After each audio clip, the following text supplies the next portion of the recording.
Hey everyone, welcome to the Nintendo Prime Podcast. Technically episode 4 of season 2 as we're calling this at the moment. Yeah. How you guys doing, everyone? And we have 5 people today. Sorry, no 6-pack today, guys. I'm sorry. The first week we couldn't get a 6-pack. But we had a 7-pack last week, so we're averaging a 6-pack. There you go. We're averaging a 6-pack. So I'll take the average. I think that's good. If you got to go over 1 week in a guest and then make up for it, if it averages out to 6 throughout the year, then you've hit your goal. There we go. There we go. So when I'm below my average and the final episode is 20 people, I'm sorry. All right. Well, I'm your host as always, Nathaniel Rubblejans, Mr. Nintendo Prime. In the middle there, you see Eric Moore. Hello. And then we've got, what is this? Mr. Sumbro Nation back, part of the OG 6-pack. How's it going? What's up, everyone? Happy to be here. Thanks for having me back, Nate. Yeah, it's always a pleasure to have you on. Then we got Andres Restart. Good evening. And then Mike Odyssey. Buenos dias, damas y caballeros. Damn it. That means good day, ladies and gentlemen. Okay. I don't know any. I barely know my own language. I'm sorry. Okay, I took Spanish 1 and then I took French 1 to get my 2 credits. There you go. I took the 2 easiest And first classes. just to get through. Just to get through. Anyways, guys. So let's just get right into this since we have Mike up. Hey, Mike, what have you been playing lately, bud? What's up? I'm playing. Well, I've been really into. I started my island over in Animal Crossing on Christmas Day. I was like, isolated. I've been playing that ever since. In winter, which is basically hard mode. So for those of you who played Animal Crossing all the way through, got everything, got tired of it, start over again or play in winter. That makes it harder on every single level. I mean, even the characters all say different things and different things happen. So it's like another game. So it's pretty cool. That, and then I went ahead and started over Mario Odyssey. Ever since I started that, I saw that announcement, like, okay, so they want me to play again. So I'll just go back and just start from scratch, and I want to see if I missed something or if something happens along the way that I didn't see before. So I'm like, You got the email and you listened. yeah, I listened. So I'm like, you got to do right. So yeah, that's what I've been playing. That's it. Oh yeah. And then this thing here, I finally got my Stadia controller locked, so I can actually pair with anything I want, and it's actually the best controller ever. I mean, I thought you were about take to that back. Now we're gonna get into Google Stadia, and I had some bad news for you, bud. Yeah, Google Stadia is dead, but the controller itself, this is the only good thing that came out of this. This is the best controller I've ever held. It's actually a really premium controller. Get one. It's like $20 right now. People are just getting rid of them right now, but it's gonna go up in price pretty soon because Google just released an update today for the Stadia controller that'll unlock it. It'll make it a Bluetooth controller for any device. I already tested it on my Mac. Works on my phone. Works. Android works. Switch works. It works with everything. So yeah, it works on Steam and works on PC. So it's really good. Very I'm telling you, it's the most premium controller I've ever held. Does it have Rumble? It does have Rumble. And how's the battery? They did a really good job. No, that's you charge it with USB-C. Does it last a while? Okay, USB-C is really good. Yeah. How's the battery life? Like USB-C, compared to it has a headphone jack on here. Oh, okay. USB-C, that's it. Battery life is really good. It's very, very good. I don't remember last time I charged it. I mean, for $20, it sounds like a steal. Yeah, right now you can even find like $15. People who want is getting rid of it. Their entire Google Stadia little box stuff. So yeah. Wow. You just use code Odyssey wherever you go at checkout, and you'll be good. Love it. Andres, what have you been playing lately, bud? So, if you guys have been paying attention the last few weeks, I've been going through the Wind Waker, and then last week I told you I was playing Twilight Princess. Well, I finished Twilight Princess HD on Sunday, so the Zelda-verse discussion will be happening relatively soon. And yeah, I'll say Twilight Princess. The HD version, which isn't that old, holds up pretty well. I really enjoyed the game. I'm trying to decide which game I prefer, Twilight Princess or Wind Waker, but it's definitely close. Beyond that, I haven't started another game since Twilight Princess. I mean, I play Smash every once in a while, Mario Kart every once in a while, so I don't really count that. Like, I'm always kind of dabbling with those here and there when I just kind of feel like killing some time. But right now, I'm kind of debating if I'm going to start Bayonetta 3 or if I'm going to start Elden Ring. I'm not sure yet. Elden Ring for sure. That may be what I do next. Done deal. No choice. Comes out this Friday, and I may prioritize that. So that's the whole other angle there. But something I did that wasn't necessarily playing games, but is kind of part of like my sort of Zelda build-up process to Tears of the Kingdom is I decided to watch a Studio Ghibli film, and the one I decided to watch was Princess Mononoke. And let me tell you something. There's been a lot of discussion about Zelda movies lately. Watch that movie. Watch it. It's basically a Zelda movie. You're going to watch it and be like, what? That's Calamity Ganon. What? Those are Koroks. That's Link with brown hair. Like, I'm telling you. You'll watch the Zelda team just stole all their ideas? Who knew? I mean, I feel like they inspire off of each other. But anyway, check it out. It's really, really good. I enjoyed it. Well, I mean, Koroks technically didn't exist in Zelda until after Princess Mononoke. Point the other way. That's why I'm like, I know what you're talking about because I've seen Princess Mononoke, but it came out in like '97. So yeah, like Koroks weren't even a thought in their mind at the time. So I'm just saying, Nintendo might have jacked a few ideas. It happens. No. Everything is Zelda. No. Everything is originality. Okay. Yeah, Zelda came out in the 80s, 1986. Anything else, Mike? Nothing. Zelda existed before Nintendo. Alrighty then, you heard it here from Mike Odyssey. I'm clicking on the wrong thing over here. Boy. Eric, hey buddy, what have you been playing lately? I have probably gamed this week more than I've gamed in the last 6 months combined. Hell yeah! Hardcore gaming for a week. How's it going? I went from probably 30-some% in World 3 of Sparks of Hope to probably 25-30% of World 4. So yeah, I'm kicking her into I got into kicking her into gear. It's playing it. Yeah, it helps me sit 3-4 hours in a waiting room waiting for Sparks of Hope, right? Sparks of Hope. Yeah, Sparks of Hope. I tried. I couldn't finish it. I tried. Yeah, I love it. I love Mario. I love rabbits. I just can't get over the battle system. It's not my type of tea. It's not my cup of tea. So not looking forward to Fire Emblem this Friday. No, I'm gonna pass. I want to play it.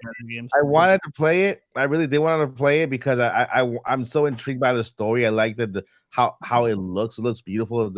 How it's designed, but it's just not my cup of tea when it comes to the strategy type of little blocky thingies moving forward like that. I like the RPG style from back in the day where it's like 3 people here, and then we have the boss right here, and then one attacks, and then the other attacks, and then the other attacks, and then you put a summon, and then the dragon comes and eats its head, and then goes away. So it's like that type of RPG. I like. I know, not the little blocky strategy move kind of thingy there. And not that I don't like little blocky stuff. I love my favorite board game is chess, so I love strategy. I love. It doesn't get any more little blocky than that. Yeah, I love strategy, so that's my favorite board game, chess. But when it comes to games, I think I just like more. I like faster games when it comes to battle systems, faster battle systems. Either it's action / battle like Breath of the Wild is, or it's turn based, right? Like you go, I go, you go, I go. Like Pokemon. Yeah, like Pokemon. Exactly. Did you play Final Fantasy VII Remake with the mixture of the two? I did. Yeah, I love that game. That's an interesting way to pull it off. I kind of like that myself. Yeah. I was worried about Final Fantasy VII because I'm when before it came out, I'm like, man, I hope they don't mess with the battle system because it's part of it. It's part of my childhood. But then when they introduced this new battle system, I'm like, whoa, wait a minute, it's so immersive, And so I love it. Where do you stand with Xenoblade then? Xenoblade. Oh, I like Xenoblade. I like it. I mean, it's in real time. It's just you pick your arts. No, I like real time. I like how everybody's fighting at the same time and just. No.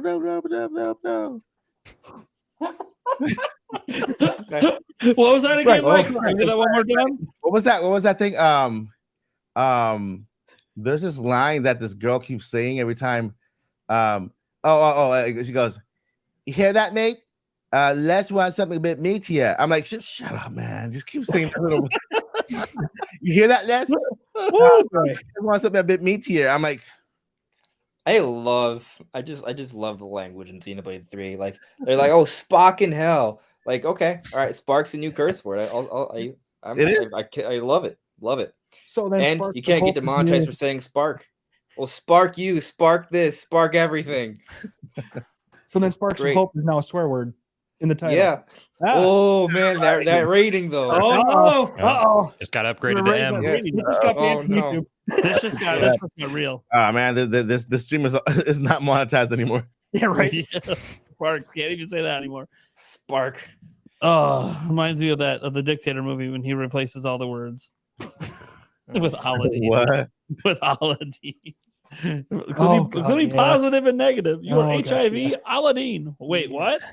Oh God. Yeah. Let me ask you something. So if they were to announce a new Advance Wars and a new Battalion Wars, what would you be more excited for? I have no clue what Battalion Wars is. Okay, so Battalion Wars was a spin-off of Advance Wars. It was basically Advance Wars in 3D. So I see Advance Wars as strategy games for babies. So I might make some people mad. Would you say you like it? No, I kind of like it because it's a little more simple. It's just like a couple moves here. So you say you like Advance Wars more than Fire Emblem? I haven't played Fire Emblem. This would have been my first. If I bought, I've never played Fire Emblem. Yeah, but I just the the little. When I saw it, I saw the minute thing that they showed the whole bunch of battle stuff. Too many little squares. I'm like, come on, that's too many little squares. Just too much stuff there. Just give me a person just punching somebody else, and I'm good with that. Fire Emblem Engage is gonna be hype. Just saying. I mean, hype. I bet it's gonna be a great game. Yeah, but I mean, if you're not into strategy games, I'm not gonna force you. Is there like an auto, like if you just put them to fight automatically, and I can just watch the storyline? No. No. That would be good, right? That should be if you want something like that, just go easy mode and go get 3 houses. There's a lot more story in that game. I've never understood auto progression games. Like people will play a mobile game and then it just does everything for them. Yeah. Like, do you care about the story that much about these characters that you know nothing of, that you just want to have? It's something about seeing point scope in the background. It makes them feel better. I don't know. There's that game style makes zero sense to me. They just want to win. I remember Nate had a sponsor a while back where he was like, "Look, you can play all on your own. You just leave it playing like that." He was like, "You mean Raid Shadow Legends?" Yeah. I'm like, the greatest RPG ever made. I don't know if I buy those claims. I mean, the game is good. Good. How about Muso games? Like take Age of Calamity for example, which is really interesting because I love Age of Calamity. They're really good because one, they're straight up action games, right? You're doing everything in real time, but there is the strategy element because you can guide other parts of your armies to kind of handle a little bit of that real time. The strategy element at the same time. Yeah, that's fine. Really cool. I can guide part of the army while I'm doing something else myself, just slashing on my side over here while they're doing their stuff over there. So I like that. I don't like to mess with little squares. That's a little bit how Battalion Wars was. Kind of guy. So I don't like square plates. I like circles, like a loop. Like a loop. Oh, there are people that are squares, and there are people that are circles, right? How do you feel about MOBA games? I love mobile games, depending on they got circles. So what games? Like Pokemon Unite. I don't play Pokemon Unite. Okay. It's got circles. It does have circles. It's got a lot of circles. Let's move on. Let's move on. So I was trying to talk to Eric about the game he played. So Eric, or whatever. Got off on a tangent because whatever. Well, I mean, to be fair, we had shots fired at Advance Wars. For Advance Wars. Yeah, right. Yeah, Advance Wars is also amazing. So it's not a bad thing. It's not a bad thing. It's like for babies to get introduced to tactical playing. You know, it's just there's some legit strategies in Advance Wars. Mike's argument was that was the kind of game that would be perfect for him. Yeah. So you insulted both Advance Wars and yourself. It was a compliment that's an insult to people who enjoy the game that don't find it for babies. Very backhanded. It's compliment. like a backhanded compliment, compliment for himself, and but a backhanded. I said it like it's for babies, so I like it. Which means that anybody who doesn't think it's for babies and plays it just got insulted. I think you're terrible, which is why I like you, because I like terrible things. I mean, let me go see how many subscribers I just lost for that baby. Yeah, right. You probably haven't. Like you're in a rocket ship right now because you're like the #1 search for Zelda movies right now. Luckily, nobody plays Advance Wars anyway, so you're okay. No. Well, they can't. Oh, there we go. Yeah, you can't play. Can you move this block? Move this block. I mean, that sounds like a Zelda puzzle. That's like a Dora. Yeah, don't knock on moving blocks, man. That's block over here. That's since Ocarina of Time. That's how you solve puzzles. Go touch it. All right, cool. All right. There's a giant eye. Maybe shoot it. So Eric, yeah, Sparks of Hope. Yes. So now you're pretty deep in. Yeah, you're getting there. Yeah. What are you thinking? How's it holding up? Good. I like it a lot. It is. I just got through the my goatee for Cursa Switch last year. I just got the big Cursa cutscene, so yeah, one of the first ones. So I finally got to see Cursa. I mean, even though Nintendo has already shown you already knew she existed. Yeah. The one that Nintendo showed in the trailer. Yeah. So I got to that point, and then I was just playing, and it was going, and I just was on a roll. I was in a doctor's office waiting room, and my dad had a procedure done, and the doctor was 2.5 hours late because he went to the ditch coming into work. So I had plenty of time to play. That's all right. Yeah, so like I said, I've probably gamed more in the last. I mean, you hardcore gamed it for a few hours. Yeah, but you don't get to do usually. No, not normally. And it's just as fun as I remember. Just as fun as I remember. That's terrible. That's just terrible. Yeah. Let's see. Sumro, what have you been playing lately?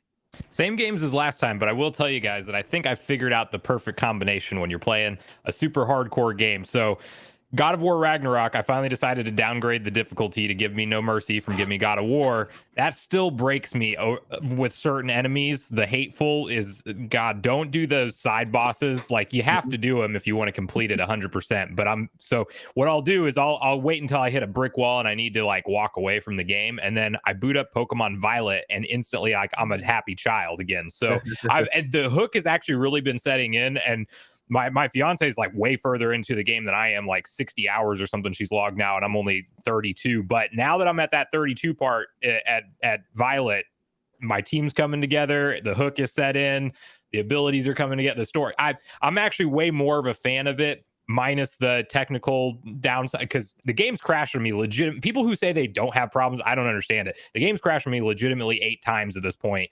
And I play primarily in handheld mode when I'm playing on Violet, which, by the way, the OLED and then that grip that I got made a huge game changer for me. I play it all the time in handheld mode now. But I've been super enjoying going between those two. But as soon as I'm done with those, I still have to go through Sonic Frontiers. But after that, I think I'm finally going to, Andre said it, but he's been playing through Wind Waker and Twilight Princess HD. This whole time I've been holding out for Nintendo to just give us that on the Switch. But since that's not happening anytime soon, I'm for sure going to boot those up next after I'm done with the current log of games. I'm picking up Fire Emblem Engage too, but I'm going into that with more of an open mind because I've only played briefly a little bit of Three Houses, and that's it. You know, it'd be a little infuriating if like Nintendo has a direct next month and they shadow drop Twilight Princess Wind Waker. It's like, hey, you can play these while you wait for Tears of the Kingdom this May. Like, I'll just. Yeah, that's what's gonna happen. I would actually be happy with that, but at the same time, you know, it's not gonna happen. Mike has predicted everything that'll ever happen. It's gonna happen. It's gonna happen. It's gonna happen.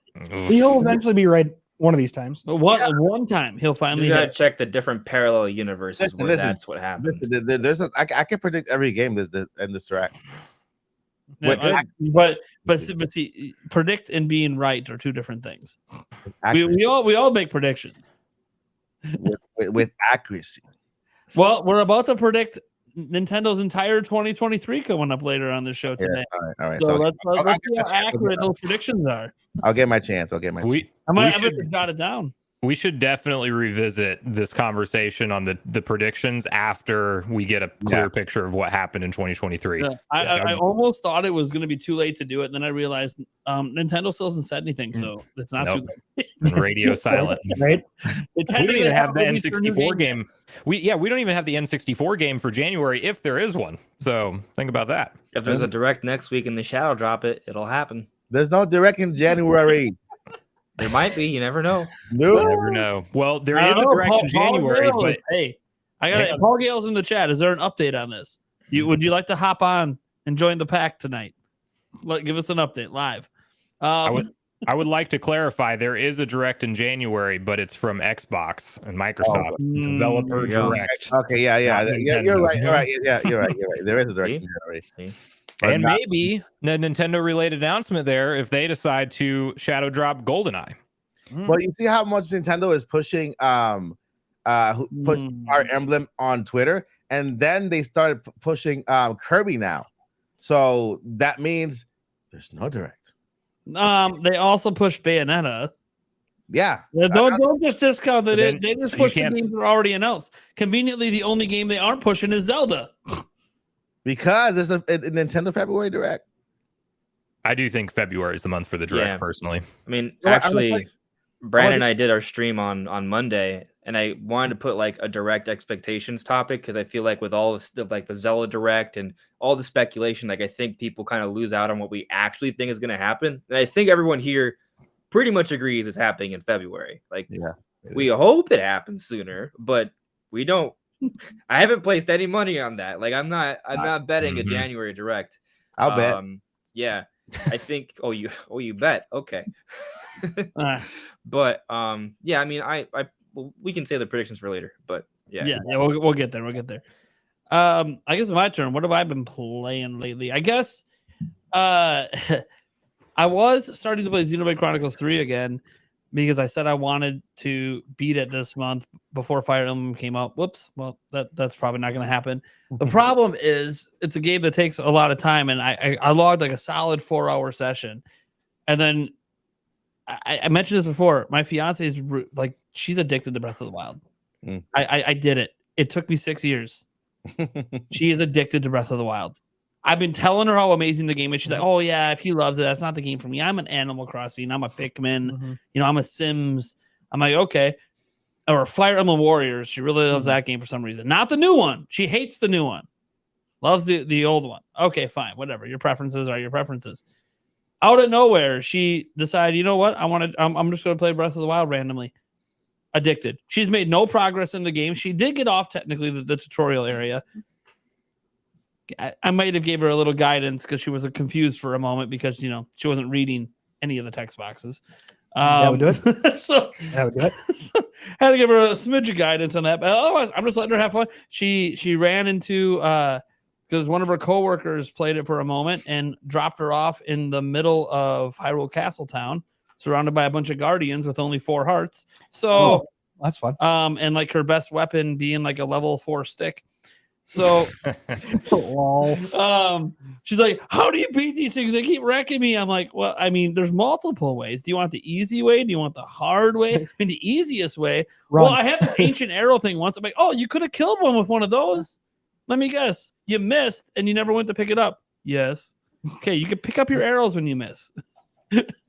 And the ancient arrow is an expensive one. And if you haven't got one early game, you might really want to, whatever. I'm like, these aren't even the hardest enemies you're going to face, but I mean, they do one-shot you, so I'll give you that. But no, so what happened is because she got hooked, she keeps asking me for help, and I'm trying not to help her because the whole point of the game is that thrill of figuring it out. But she couldn't get out of the area. I kept trying to remind her, you could just go to your mini-map and teleport out. You don't have to. You could just leave. And she's like, no, I have to get out. I'm like, no, you don't. No, I'm like, all right, watch what happens. Let me show you the shield method. This is the easiest method. It's timing. It's still gonna break any of your crappy shields, but you can at least fire it back at them, and it looks cool. So I'm sitting there, I'm running out, and I hadn't played this game in forever. All of a sudden, I had 5 guardians trying to hit me, and I'm sitting here like, do, and she's like, what are you doing right now? I'm like, this is the easiest way to kill him, yeah?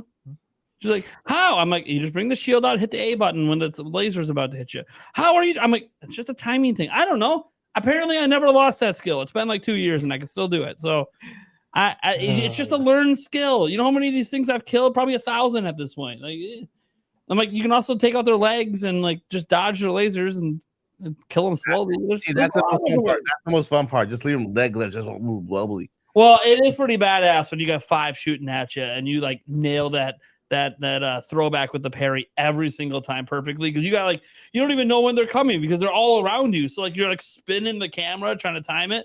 It was insane. And I took them all out. And I was like, huh, that's pretty cool. And then I went up against just one on my way out right by the wall, a stationary one, and I got wrecked. I mistimed it and got wrecked in one shot. I was like, yes. So I got back in. I'm like, honey, just hit the minus button. You're not getting out of here. Just hit the minus button. You'll be stuck here forever. Anyway, has she done any shrines outside of the Great Plateau? Yeah, she has. Yeah. Okay. She's got.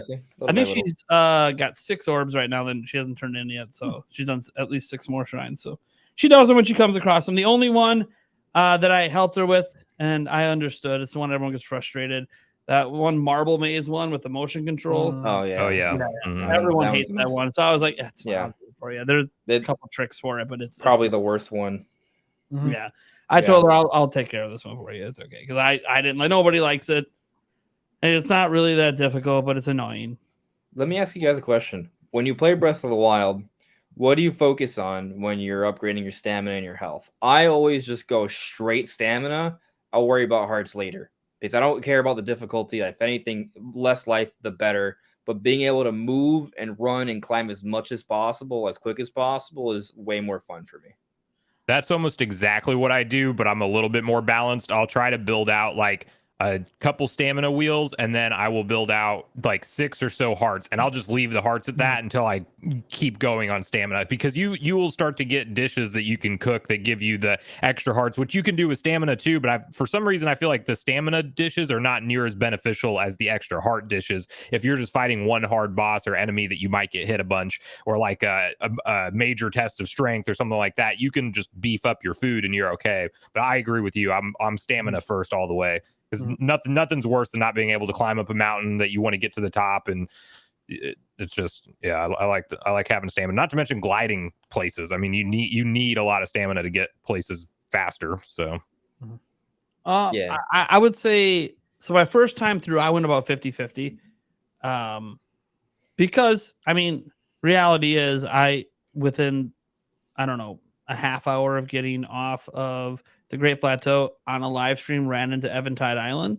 I don't know how, because it's kind of a bit away, but somehow I was doing shrines and I ended up on that shrine in the middle of the ocean, and I'm sitting there, hey, there's a raft here.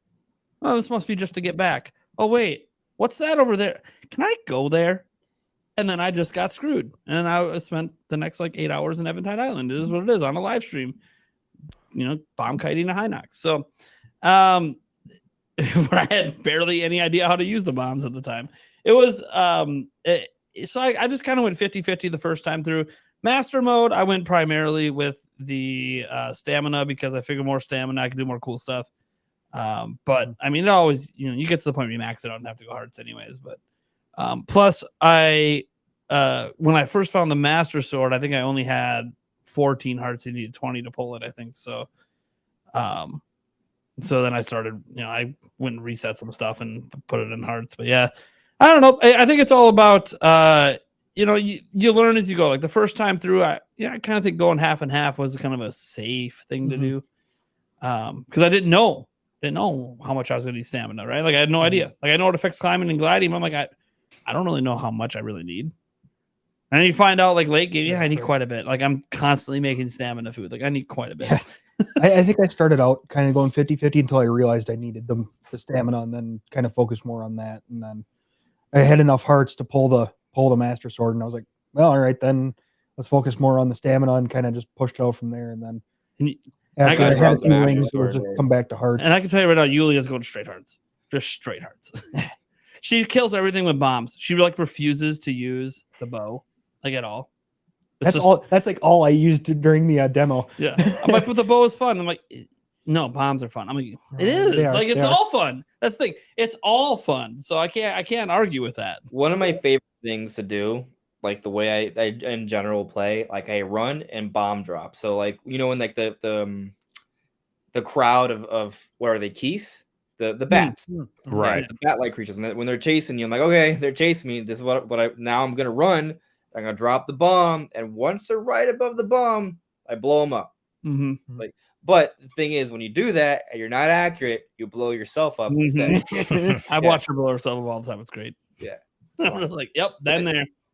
What's crazy though is that when you get bomb plus, the blast radius becomes larger and it becomes more damaging. So if you're already used to kind of like this certain spacing and timing of dropping the bomb, when you upgrade, instead of you feeling stronger and more powerful, you're going to find yourself blasting yourself and killing yourself way more often, which is kind of funny.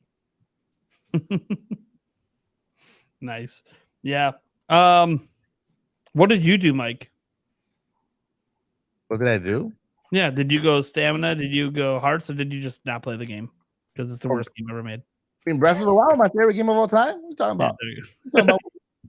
We talking about Willis? Yeah. No, I went hearts. I went hearts, and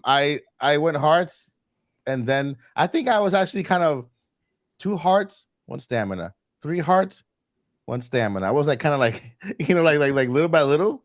But at one point, I stopped getting anything, and I just started just going for shrines, like trying to get as many shrines as I can. I know there's 120 shrines, and I'm trying to get all 120 shrines. And I start saving up on all my little what do you call those little things that you get in each shrine? Yeah, I started just saving them for some reason without it just because I already had like the strongest armor, which is the ancient armor. That's the strongest one, right? This is where you go up there to the mountain with the scientist people, and then you have to give them all your money and they give you ancient armor, billion supplies. Yeah. But before that, you have to kill a whole bunch of little spider robots, and then take all those little stuff that they leave, drop behind, and then go over to the scientist people, and then and then get that armor on, and yeah. Did you guys ever get the Fierce DD's Link armor that you can get from the Amiibo chip? I ordered spoofed Amiibo NFC chips off of eBay. Don't tell Nintendo. And then I did the trick where you set your clock forward 24 hours over and over again, so that way you can just keep grinding it out, because it's just totally random on if you get the pieces of the armor.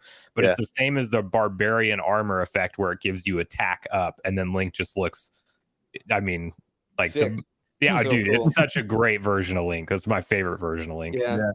Super Saiyan Link is the closest we've ever come to that. Nice.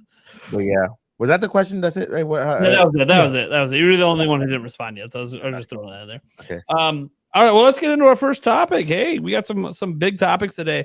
This first one is it's basically about when we think the new hardware is coming, but the story sort of just begins by just talking about how well Switch is doing, I guess, at present. We had an NPD report come out. It was number 1 for the last 5 weeks, so it beat out PlayStation 5 in unit sales, not in dollar sales, but again, there's a massive price difference, so not a surprise there. And then Xbox was number 3 overall in 2022. Switch was the best-selling system on the NPD report, so it's US, sometimes a little bit of Canada thrown in there. It was also the number 1 selling in the final week of 2022. It passed PS5 to be the best-selling system in the UK. It also is the best-selling system of all time in France. Like nothing's ever sold better than it in France. So it already broke records there. So we're in Japan. We don't even need to mention. I mean, it's been number 1 since it came out. And technically, I went back and looked. It has been number 1 overall for the year on the NPD like 4 times, 5 times, something like that. It's insane. It's basically, since it came out, it's the best-selling thing that's existed in gaming still as we enter 2023.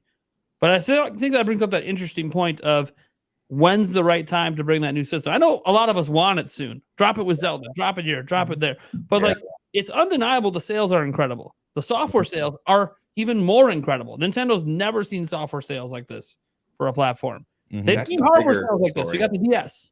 The DS, they've seen, but the software wasn't selling like this on the DS. This is insane. Yeah. Let's also point out, Violet, fastest selling game in Nintendo history. Switch is more expensive than DS by twice, right? 300 versus 150, and games are 60 versus 30.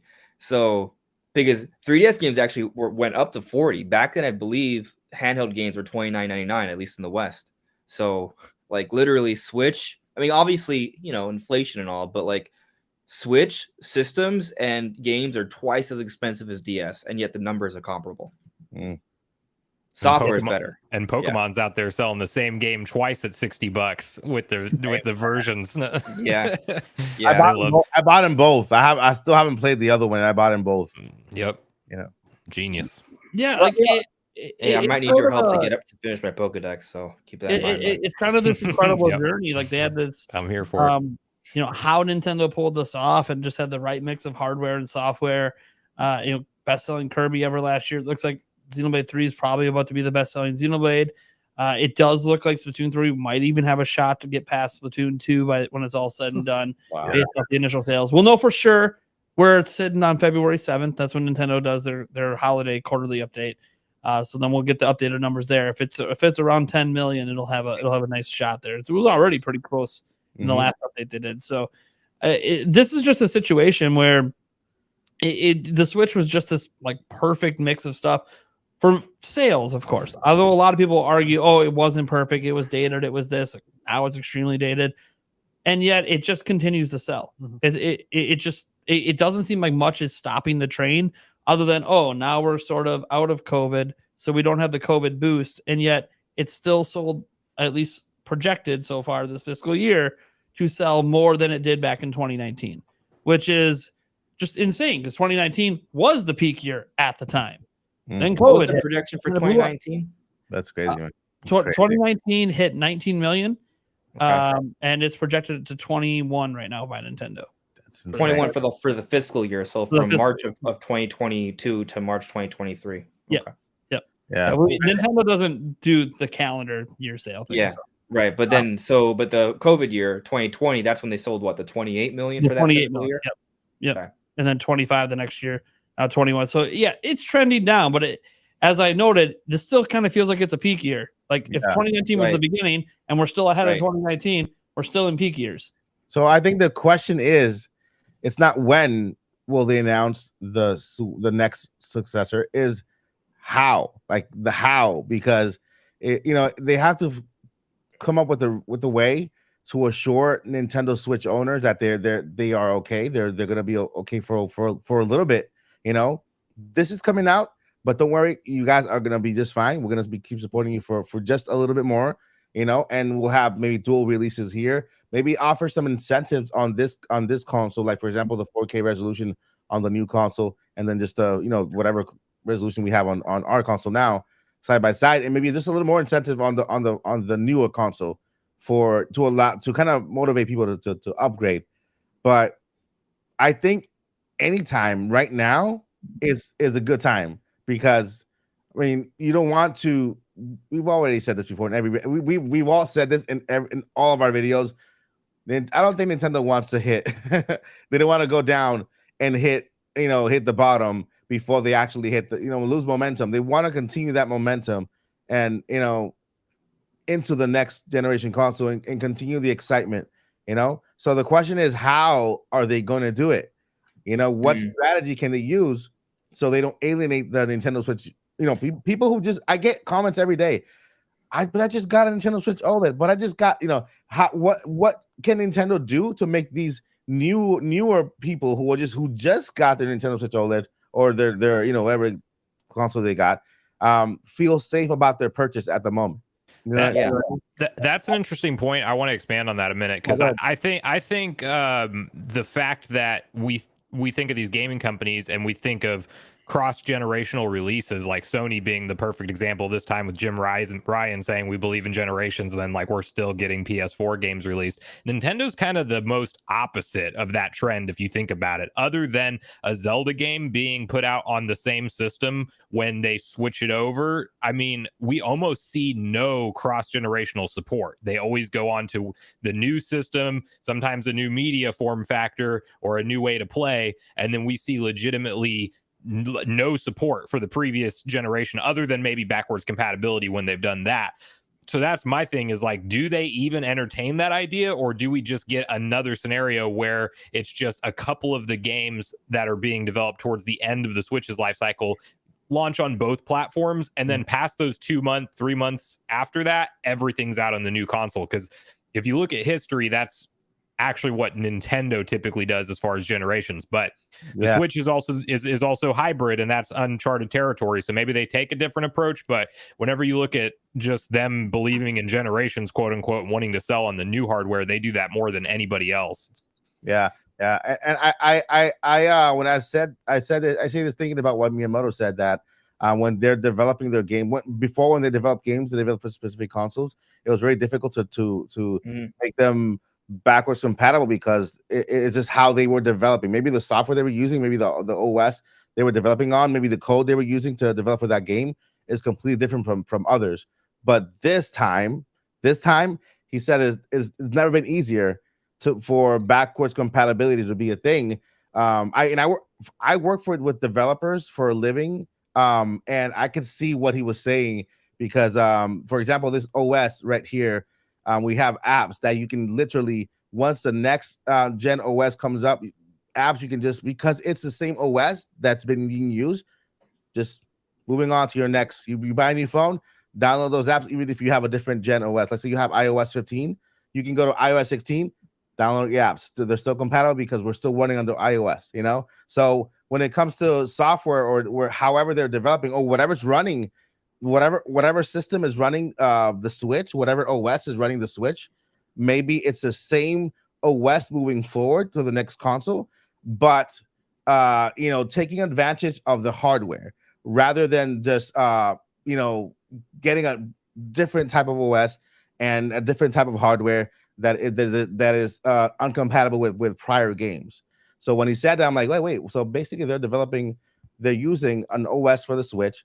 They might move on with they will just probably build on that same OS that they run on now, so that prior games can still run on it, and then future games can perform better on it. Yeah. You know what I mean? So when I read that, my interpretation, because it was in reference to virtual consoles was mentioned, like, and at least from the sounds of it, like, it feels like it's fair to say from what he said, we can almost safely assume that in terms of Nintendo's online infrastructure and a lot of their retro games, that's likely going to transfer over.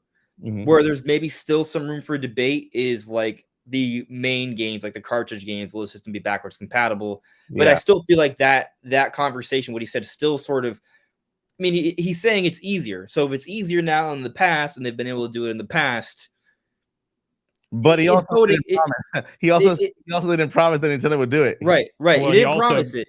He also stressed that they focus on creating new experiences, and that's what they're best at. You know? Exactly. Yeah. I honestly think it's a coin toss if we get it or not. Yeah. But I will say, this is kind of going back to just like talking about when or if we could see like the Switch 2. Yeah. This is actually a little bit of a teaser for a video I'm probably planning tomorrow, unless something crazy happens tomorrow morning. But I was looking at some numbers. Okay. Because people like to talk about, it's too early for Switch, and Nintendo's handling different from other systems. But maybe one of the best comparisons for Switch is the Nintendo DS. So the Nintendo DS came out in late 2004, and it wasn't followed up until early 2011. So it had a 6.5-year span where it was the dominant handheld system.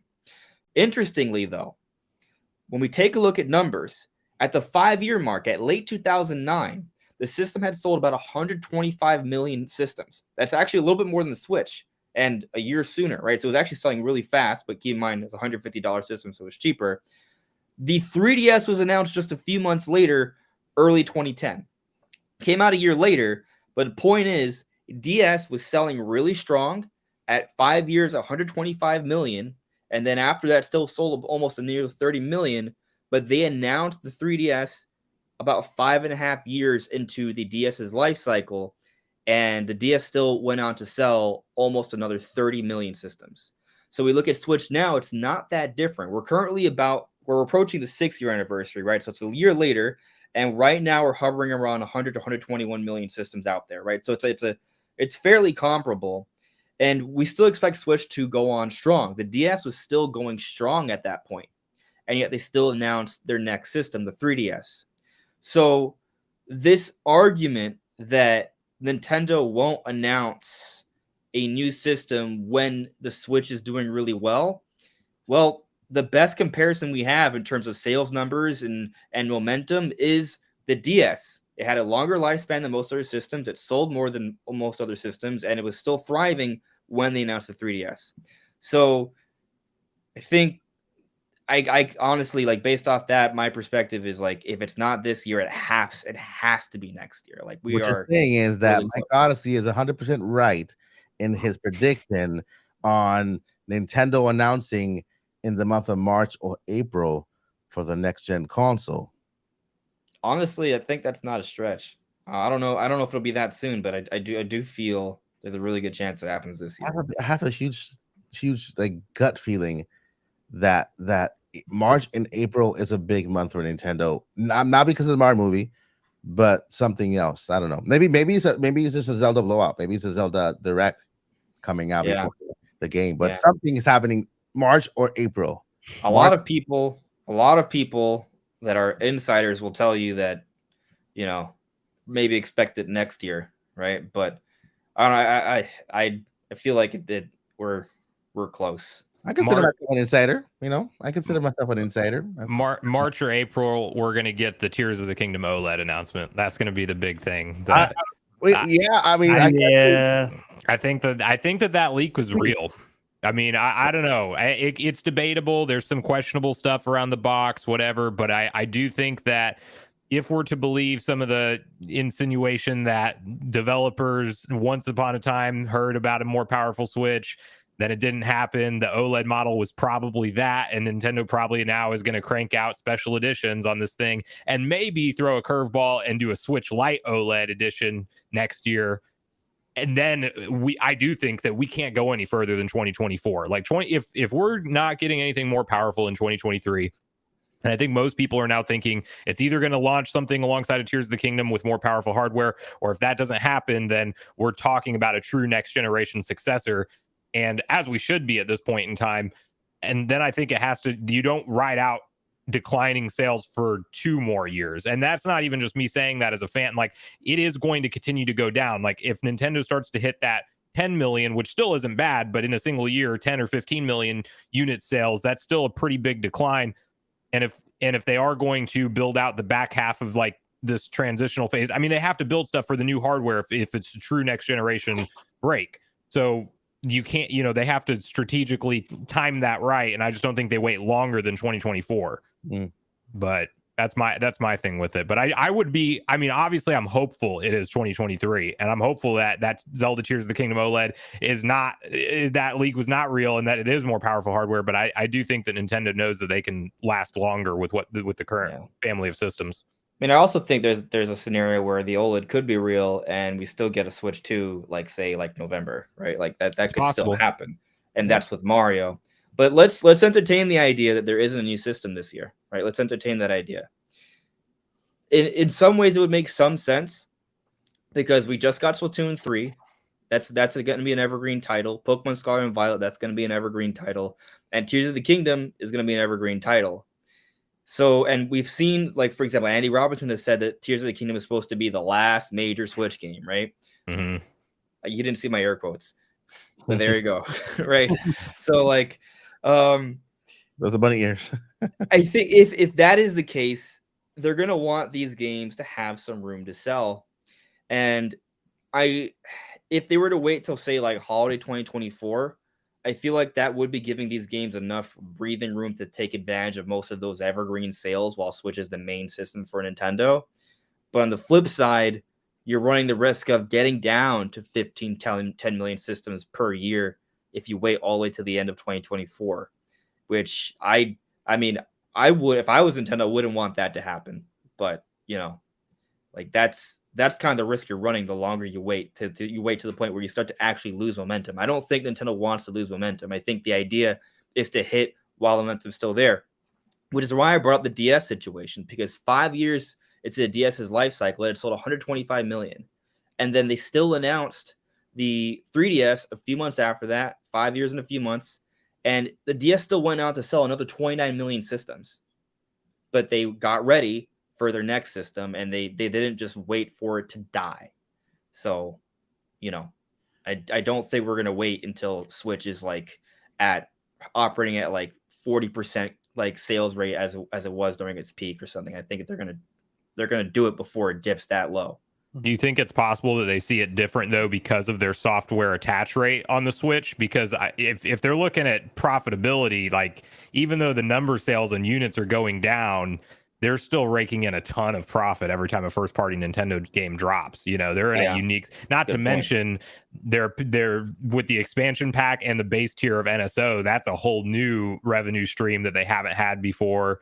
It's just weird because, I mean, it's hard to predict anything for sure because this is uncharted territories and they've never been in this kind of position before as a company. Yeah.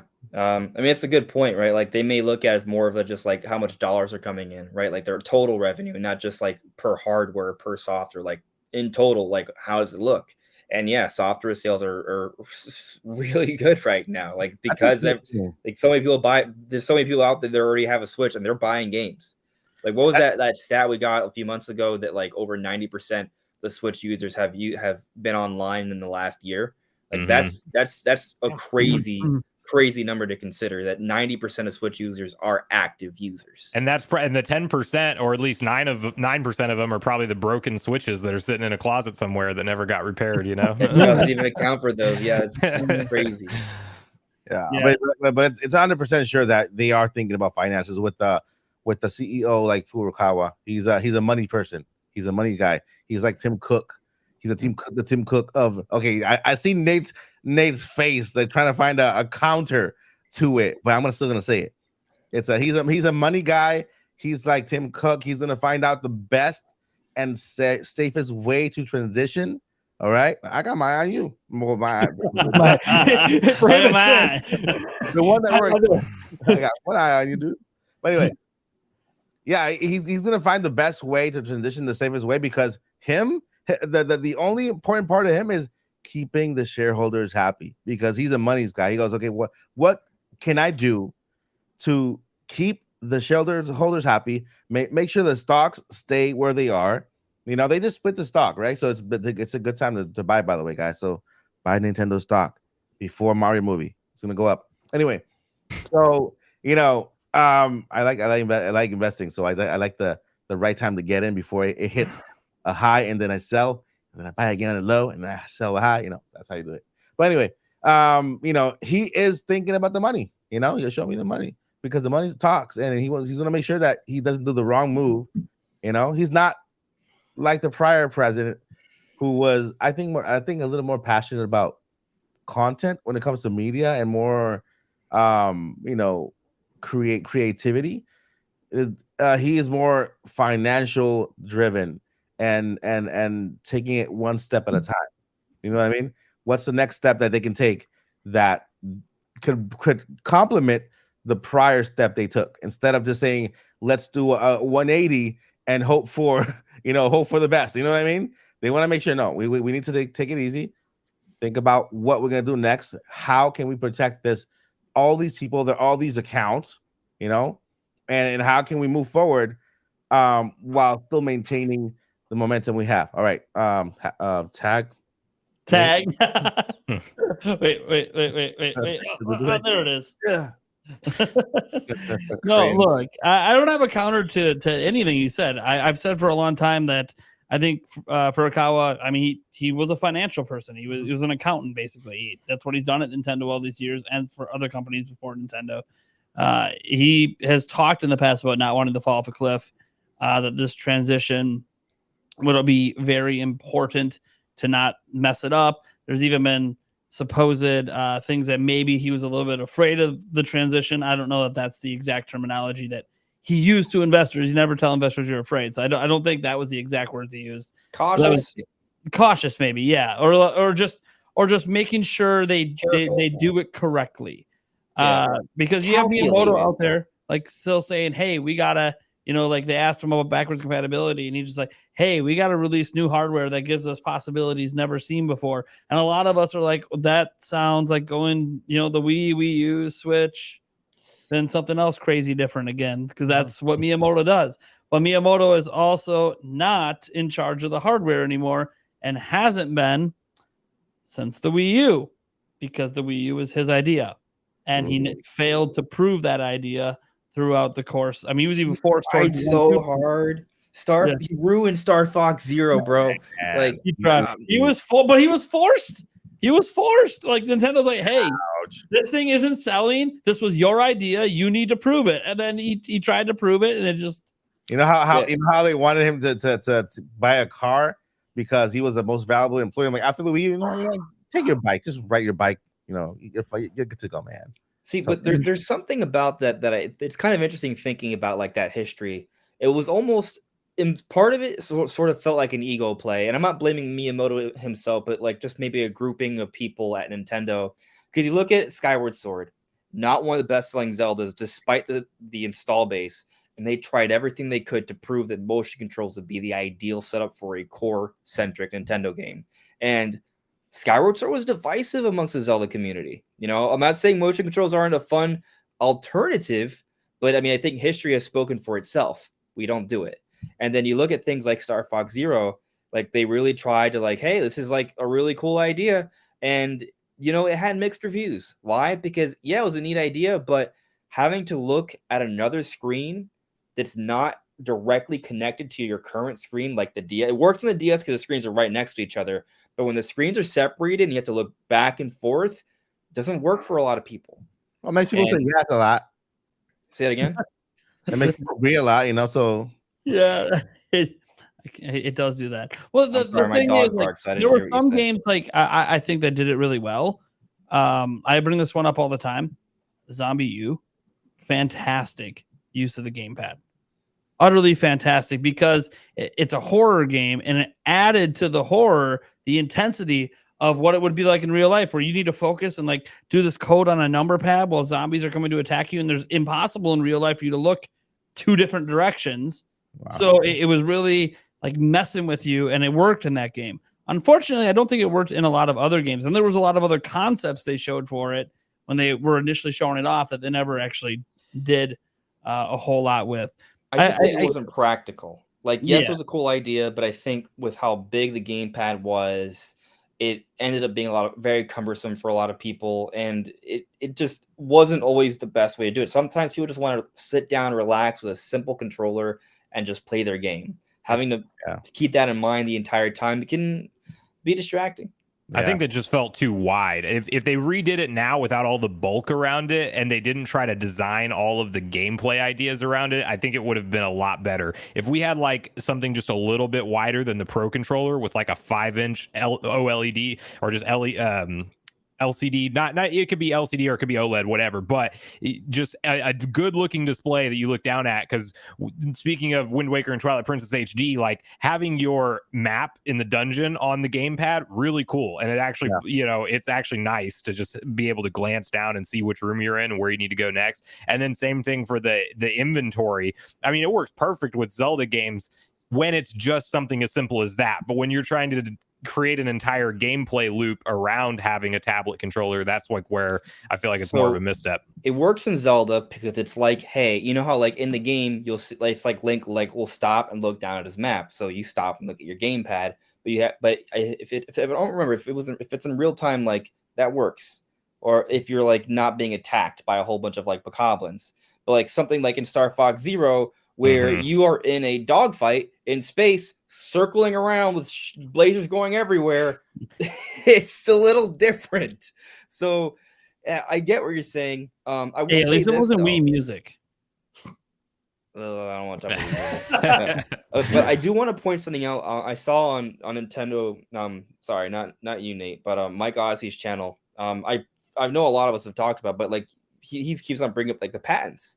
And I was watching your video, Mike, about the patent of what looks like a smartphone that may be related to like VR technology. And like what came to mind for me is that okay, that looked like maybe like augmented reality pairing up with a VR like set. So like the way I envision it, I can see Nintendo having Switch 2, and there's maybe some side peripheral device that's like kind of like how Sony has it. Like they have like a VR system that works with their main system.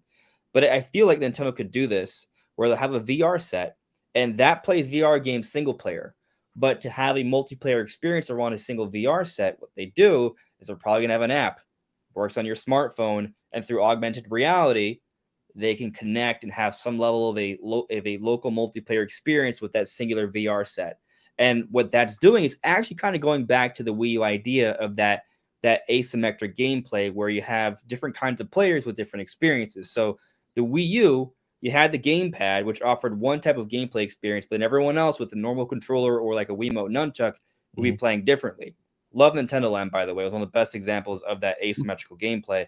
But with that patent, if that's an idea they actually go forward with, I could see them going back to that asymmetrical gameplay that they experimented with on the Wii U, but through VR, with a VR system and using phones, which we already have, having an app and using augmented reality to work with it. Yeah, that'd be good. To further back that up too, what was that? There was a company recently that does some of Nintendo's mobile games. Didn't they like either bring them in house or invest way more in them or something like that? I remember there was a news video I did a while back, but it's one of the companies that does a lot of the designing of their mobile games. They're literally doubling down on and investing more money in, and if not acquiring. And with that and all these patents, you almost wonder if maybe Nintendo wants to get back to a two system form factor but keep hybrid. So then their two system form factor becomes, or their two system lineup SKU rather, becomes the Switch, which is your hybrid traditional gameplay system machine, and then a VR headset that they market alongside of the Switch that can talk to the Switch, and it's maybe similar to Sony's PlayStation VR. But then Nintendo being Nintendo, wanting to incorporate the whole family in the room, they make sure that everybody can connect with their smartphones and do an AR type of thing. Like, I could 1,000% see that being a reality in 2 to 5 years, you know, somewhere in that timeline. I think that's a likely direction that they would be headed. I don't know how successful that VR system would be if, I don't know. I think VR is a long play. It's not there yet, but I think maybe a lot of people think it might be there one day. So, like, does in your opinion, do you see it as like a separate system that works outside of Switch? Like, if you never buy a Switch 2 or whatever, you can play your VR games with just this VR system. Yeah, I would like it to be that way, but I don't know how Nintendo would see that or power it. It's definitely like either way, I think it's integrated. Like it has the option to be viewed on a TV if you do have their home console. But I think if they're smart, they make it standalone and honestly, even almost go Oculus Quest 2 where you ditch the cable, because I think Nintendo will know that something about VR, especially for me, is like if I can feel a cable down my back, it's just that reminder that I'm not actually in the world. And I was actually more impressed with the Quest 2, even though it's like visually less impressive than the PlayStation VR, the original that I owned, just because that cable wasn't hitting my shoulder. It made a big difference in immersion. I feel like Nintendo would probably lean into a cableless headset that they know, will likely be heavily adopted by kids and adults, but a lot of kids are going to grow up with VR being an option for gameplay, and it's like fascinating to them. So I could see them trying to do it as a separate standalone console that just has the ability to talk to your smartphones and to their home console at that time. Yeah, I like it when Nintendo thinks about like our comfort. Like, remember the Wavebird? That was still one of the best controllers to this day. That they got sued because they stole it. What's the story with that? They can't make them anymore. Yeah, they lost a huge lawsuit on that. That was a big thing. Was it just the wireless tech that they stole? Yeah, it had something to do with the wireless tech. Yeah, crazy. Well, We still have wireless controllers. So interesting about the VR is one of the patents they had, where they actually had the VR headsets in the patent. It stated in the patent the headsets could be optionally connected through wire or wireless. But it wouldn't be like the Quest 2 where they're standalone. It was connected to a device that was connected to the TV. I was presuming the next hardware or something, kind of like a PSVR without the need for the cable. There you go. Okay. Seemed to be what Nintendo was doing and giving you the option to wire in if you want, which I assume if batteries are dead or something like that and you want to keep playing. So that by the way, these are just guys, when we talk about the VR and AR stuff, this is stuff there's actual patents on. Like Nintendo has thought about this and at least experimented with it at some point. It might never become a product. And I think, I don't know, all of us could probably agree they're not just the selling point of the next system isn't going to be, hey, it does VR now. Like it'll be an accessory. It'll be an optional thing. Kind of like even Nintendo Labo actually ended up selling decently well, but then it couldn't repeat the sales as they started doing more and more versions of it because, you know, I don't know who at Nintendo thought. Look, I thought it was an interesting idea, but whoever thought that we didn't need a headband to attach it to our heads. Yeah, I got a prediction. I don't know who thought that was a good idea. I got a prediction. You guys ready? It's a prediction that I don't even know how confident I really am in it, but you know what? I'm just gonna say it. So this is what I'm predicting. I am predicting that there will be a Switch 2. I'm not sure if it comes out this year, if it comes out sometime next year, but when the Switch 2 comes out, it will release alongside a new 3D Mario. That will be the launch title. However, this is it's probably something you've heard before, but this is the extra little twist. Metroid Prime 4 will launch alongside the Switch VR that will work with this Switch 2. I mean, the VR headset accessory that will be for the next. That this VR accessory, whatever it is, this VR system that Nintendo is working on will launch on the same day as Metroid Prime 4. So Metroid Prime 4 comes out 2026. Is that what your prediction is? No. Well, so Metroid Prime 4 is a VR game? Is that what I'm hearing here? Well, you know, it's probably a bad prediction, but you know, I can see Metroid Prime 4 being an incredible showcase for VR technology. Yeah, I agree. Or maybe an optional, like it wouldn't be about it, like option for sure. Yeah, when you think about it, like you're usually in first person in Metroid Prime. You could do that with a headset where instead of using the right stick to move around, you move your head. It's like Minecraft. Yeah. They don't have to do anything with Minecraft. They just, you know, it's there. You can play it, and then you can also do VR. But it's the same exact game. It's you have the option. To be fair, though, crazy if Prime Remaster had it. If the supposed Prime Remaster comes out this year and it has Labo support for Labo VR. I mean, Prime the Wild has it. Well, Tears of the Kingdom. Metroid Prime games are the perfect showcase for what VR tech it would be like as far as a immersive experience. Like there's probably not, I at least in my opinion, to your point, Andres, I think there's maybe not a better game that they could do that with, but I don't think they will. Yeah. But I do think it's that also they should risky. Do that. Like Metroid Prime 4, like they don't need to do VR to make like I think Nate probably disagrees with me on this, so that's okay. He does. But I view Metroid Prime 4 as a potential next Breath of the Wild. And that may sound crazy, but think about this for a second.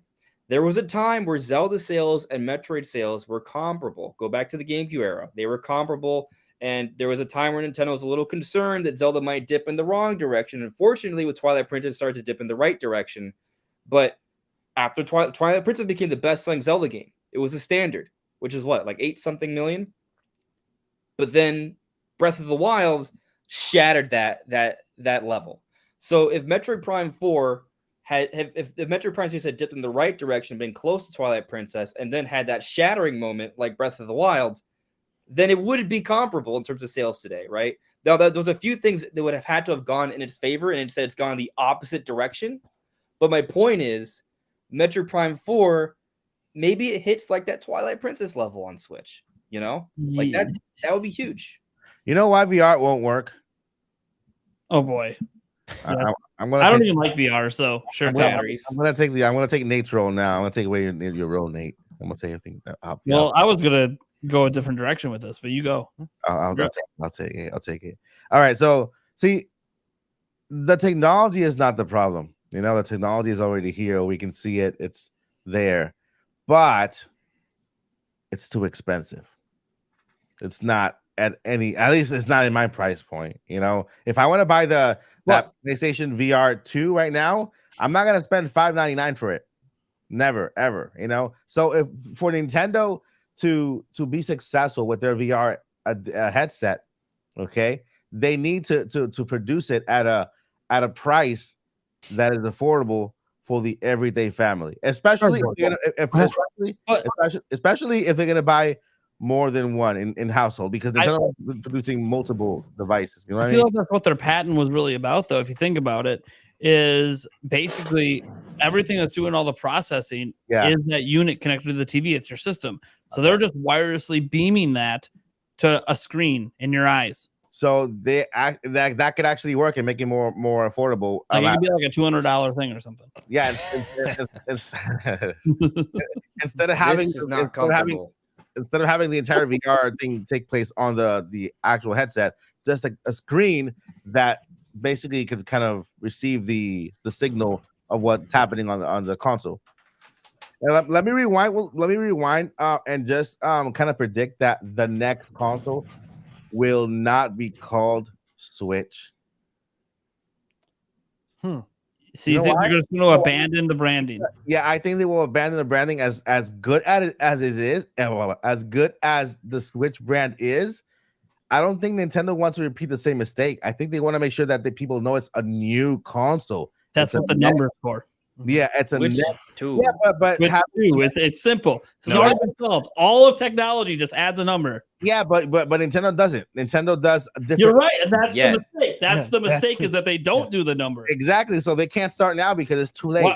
Why is it too late? Switch is a whole new thing. Why is it too late? The next Switch is clearly going to be the Switch for you. I mean, they're going to say it on stage. Switch you. Now we've made a Switch for you. Exactly. That's what I'm saying. They're not. They tried. This is a new president, though. He's not. No, they're not gonna make that mistake. iPhone 14 Pro Max. It's not gonna be called the numbers. Well, let me ask you guys a question because I think this is interesting. My belief is that Switch 2 is the right direction. I can see something else working, but Switch 2 I think makes the most sense. But we call the mix. One of the reasons why I think that this is the best time to do it is because I think this is really the first time that they've established something that doesn't really need to be fixed or changed. And correct me if I'm wrong on that. Like we think about every other previous system, there was something about there like, okay, this is not working. We need to change it. At least during the modern, like during the 90s and onward. Like N64, they knew they needed to do something different, and that didn't work out. GameCube, they needed to do something different than they did the Wii. And the Wii, I mean, I think Nintendo knew they needed to do something different with that too, because the last year's sales were not strong. Well, and by the end of the Wii era, it already became apparent that motion controls was starting to go more towards VR, and Nintendo had not even touched that. So the Wii, I think they knew wasn't good. Like the idea of the Wii wasn't enough to like be a consistent thing moving forward. So they tried the Wii U. That failed. The Game Boy Advance, I mean, they could have just done a Game Boy Advance too, but they wanted to innovate, and they did the DS. And then they did the 3DS, which, I mean, I guess the 3DS was kind of like close to that because the DS was right, and then they just basically powered it up and added 3D technology, which I think was a misstep. But then they made the Switch. I guess my point is just kind of like thinking on it. At least with the home consoles, they usually weren't like they saw that the writing was on the wall for that idea, and they needed to do something else to make it work. Because the Wii 2 probably wasn't going to do it, but Switch, I think, is like the first time where they've had so much momentum at this late stage in the game where they're like, well, people like this. It hasn't gone old. It's not just a gimmick. But it does. But for a lot of people, believe it or not, there are a lot of people out there that if you name a console Switch you, Switch us, Switch it, Switch whatever, Switch 2, it's a Switch. I already have one. A lot of people are going to say, oh, I already have one of those. When the Wii U came out, Wii U, I already have a Wii U. Mike, got a question for you. Like, I know because I did it with the Wii U, and I was part of the problem. I was part of the problem why the Wii U didn't sell. Sure. I didn't buy one. So let me Yeah, ask but if you, it was Mike. Wii 2, yeah, let me ask you, Mike. If Let they, me ask show you, me, Mike. if they show me a Switch, call it a 2, show me the same exact controller and show me the same exact Joy-Con, I'm like, wait, that's the same exact. A lot of people can get confused. So, Mike, do you think people are confused when the new iPhones come out and they all look the same? No, because they have a branding strategy that from the very beginning, it's called the iPhone. Yes. 2, 3, 4, And they 5, have a branding 6, 7. strategy from the very Now called beginning the of Switch. Switch. It's called the Switch. yeah, like we A don't think hybrid we don't home think console iPhones is and another on-the-go iMac. thing is called This is not Switch. from the beginning. This is not from the beginning. This is You're right. It's a new beginning. The iPhone didn't exist at the beginning. Right, there's was an like the iPod. It was an iPod, iPod. iTouch, You iMovie, can't say it's a new- iPad, iMac. You can't say it's a new beginning because there have been other Nintendo systems. There's And there- There's been Mac other and iPhone- Apple devices before iPhone. Yeah. Listen, not only Nintendo is known for changing the name of the system, they even changed the entire controller of the system, and they change everything. But see, that's been part of the problem is that Nintendo does that. If they stop doing that, now that they have a fresh brand that isn't getting old, that people I find to be really popular, like every other device, and you just release a Switch 2, it's so simple. Everyone's used to that because everyone else does it. Your argument is that Nintendo doesn't do it, and that's the thing. That's why Nintendo sales have been so damn inconsistent because they don't do what everyone else is doing. This is the time to do it. If you're going to release the device, They tried it with the Wii. more powerful of a current, then that's They the failed. They tried it with the Wii and they failed. So why would they try it again? They didn't do it with the failed Wii. No, because they Wii U. didn't do it. No, they didn't do it, Mike. Wii U. There was literally accessories for the Wii that had U in its branding. It was called the Wii U Draw Tablet, and it bombed. And then this thing came out, and it was advertising a tablet that looked like the Ubisoft Wii U Draw Tablet. I don't think you understand that. It didn't make any sense. Nintendo console was so bad. will not be called the Switch. And then Nintendo Right, drops because the it's Switch 2 2. trailer. No. So here's my thing with all this is that if you look at it, I think they tried it with the DS to the 3DS to keep the name essentially the same because they had huge success with the DS. And then it kind of worked, but it was a big decline. But a lot of that was their pricing stumble too, where they and actually software. correct. And then the other difference on where they're at now with the Switch to where you can make the Wii to Wii U argument, but the whole problem with that is that entire 100 million home console units that was the big brand new people coming out to get Nintendo's home console, it was all casual users. They were just buying the system and playing Wii Sports with their families. Like that's a lot of the audience they attracted. It was sad. It has the highest attach rate in Nintendo history. Well, but 9-1. I mean, are we just talking about that because of the fact that everybody understands motion and that it is a largely casual audience? Because I feel like Nintendo actually alienated. It's about what games were they buying? Like everyone that I know, like in my family that owned a Wii, they also had like, the Madden arcade version, and then they also had Wii Fit, and then they also had a lot of those Wii games were like super casual stuff. So they were buying games because they had it, but they weren't. How much shovelware and casual games were released on the Wii? That's my thing. To your point, like, hey, what's the audience on Switch? Well, Breath of the Wild sold 30 million. Twilight Princess only sold 8 million back on Wii. Okay, well, that's how about Mario then? Oh, Mario Galaxy 8 million. Oh, Super Mario Odyssey 25 million. It's very obvious that there's a much bigger core gamer audience surrounding this platform compared to Wii, because the games that are selling phenomenal Wii were mostly the casual ones. That's exactly what I'm saying, which is why they're in a way different scenario now with potentially branding it Switch 2 instead of the Wii to the Wii U, because they tried to pivot back and say this is the Wii for you, our core audience, our core gamers, and the average person out there did think that they were marketing a tablet add-on controller and had no clue what they were talking about. And now we're finally in a scenario where the Switch user base is dedicated. The software sales indicate that on mainline Nintendo franchises like your Zeldas, Marios, Animal Crossings, like they are all...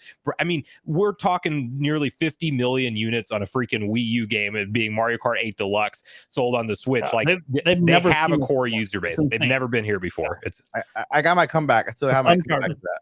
I still have my comeback. But so hang on before you say your comeback. So if there ever was a time for Nintendo to realize that they've stumbled into a iPhone level of branding here, it is with the Switch device. And if they're not dumb, which they probably are because they're Nintendo with being overly creative, getting in their own way, I still think that they should call it the Switch 2.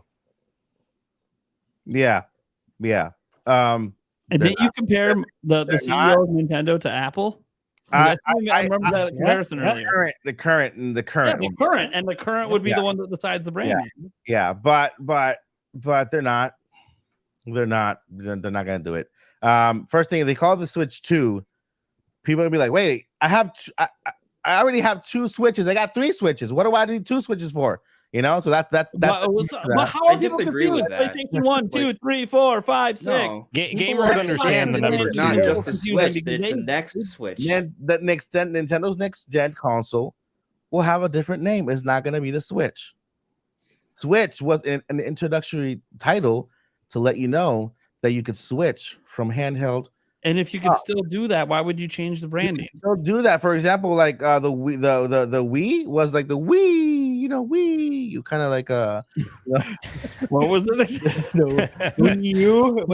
The Joy-Con. That's what I always thought. Like the Wiimote. Yeah, they had some really funny commercials around. Wiimote. Yeah, they had. I saw a commercial like Wii. Oh, that's what it's called, like the Wii, because you make that movement with the Wiimote. Like, well, that wasn't actually the point of the branding, but as long as they don't call it Switch brand, 1. But still, God. Switch Series. Series S. Oh yeah. I still remember Xbox when the series was announced that Xbox One sales went up because people thought it was a series. Yep. Oof. Yep.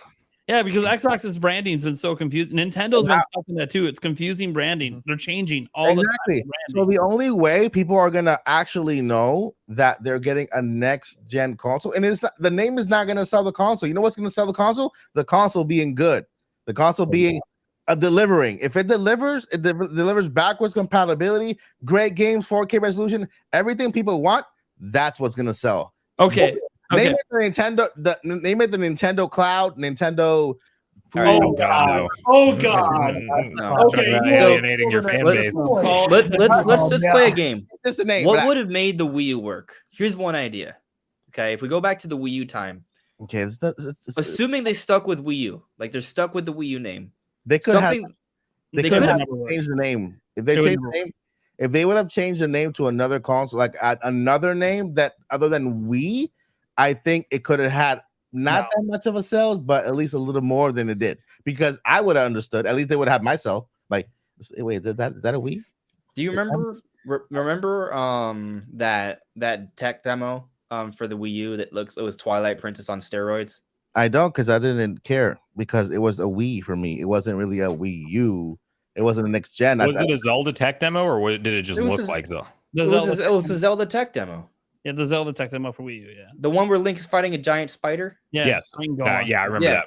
It looked amazing. Like, some people still think it looks better than that was for the Wii U. Yeah, yeah, it kind of does. Art style preference, yeah. Like, yeah, but the point is, like, imagine if that was an actual game.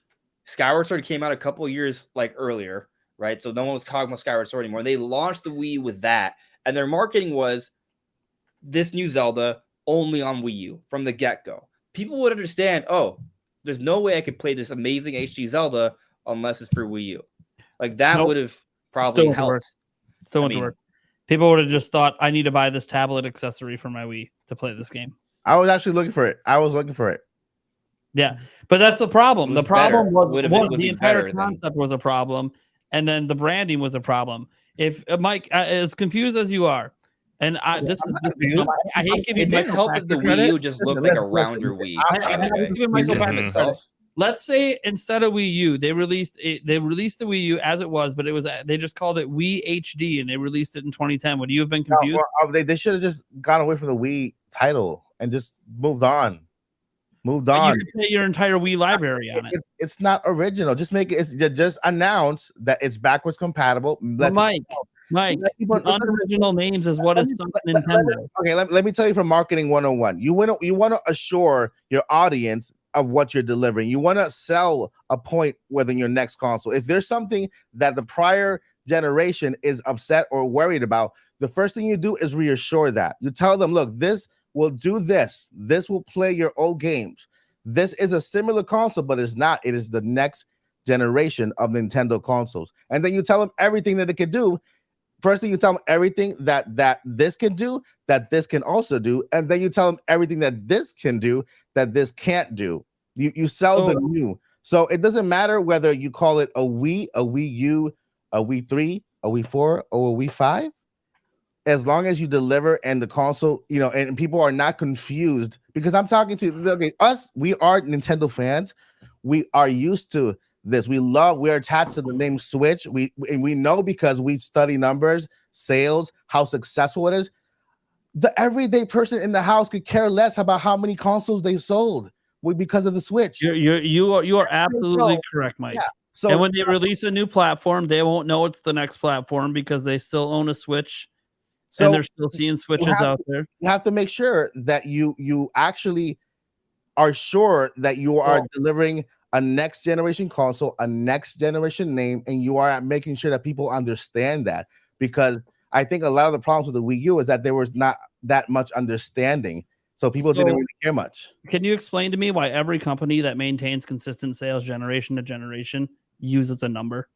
And that nobody seems confused by numbers except you, apparently. Let me tell you, because it's been established from the very beginning. It's a marketing strategy that they had from the very beginning. When they put out a device, exactly, they find a device that works and sells well. The next version of that device, they give it a number. Exactly. Since the first iPhone, they found something successful. Listen. Since the first iPhone, okay. And guess what? iPhone was called the iPhone. That was it. And then after that, the first Switch ever exists. After that, iPhone 3G. And then after that, iPhone 3GS. They weren't selling the number. They were selling the technology. But then after the iPhone 3GS, they went over to the iPhone 4. Then they said iPhone 4S. Then iPhone 5, iPhone 5S. They were establishing a way of marketing that people already understood based on their pattern of release and the pattern of naming. But when you have over 25 years or 30 years of naming a console after a console after a console with a different gimmick, with a different name, you can't expect everybody to be like you and understand right away, wait, oh my God, this is the next gen. Not everybody's like that, Nate. This is not like the perfect. You think people are confused by Switch 2? Listen. You think that's a confusing name? There will be people, believe it or not, and this is not insulting the human race. There will be people who will be confused. You are correct, but I think that it's going to be so minimal. You think the core gamer, the core gamer that plays Switch isn't going to understand what a Switch 2 is? But this is the thing. Nintendo's not targeting the core gamer. Nintendo's targeting the everyday Joe, the everyday family. Nintendo targets everybody. That's the thing. Xbox, PlayStation, they target gamers and hardcore fans who like graphics and high power and all this stuff.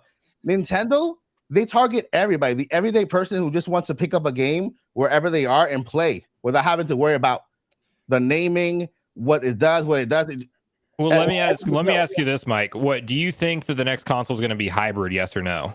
I do believe it's going to be hybrid, but I don't believe it's going to be a focus. But here's the problem: if they keep the hybrid form factor, they have to keep the name Switch because that is describing what it is. Totally confusing the market by changing the name of the hybrid system. If it looks like a Switch, but it's not called a Switch, then that's going to be a bigger misstep for them because they're not going to know what is this thing. And to your point, I do think that you can look at their history and say that they've changed the names a lot. But I even think we need to talk about DS to 3DS. It's not like it is uncharacteristic of Nintendo to try to capitalize on a very successful system and name it similar to the last system. They always do, actually. Yeah, they always do. And maybe Super Nintendo, Nintendo 64, that's on the bits. I mean, that was probably a misstep. N64 wasn't successful compared. They lost a lot of market share. Yeah. Right. So, but more often than not, it seems like they play back to the previous name. And then they're also, I think everybody's on the same page that they're in a different market and a different user base today with the hybrid form factor than they ever were before.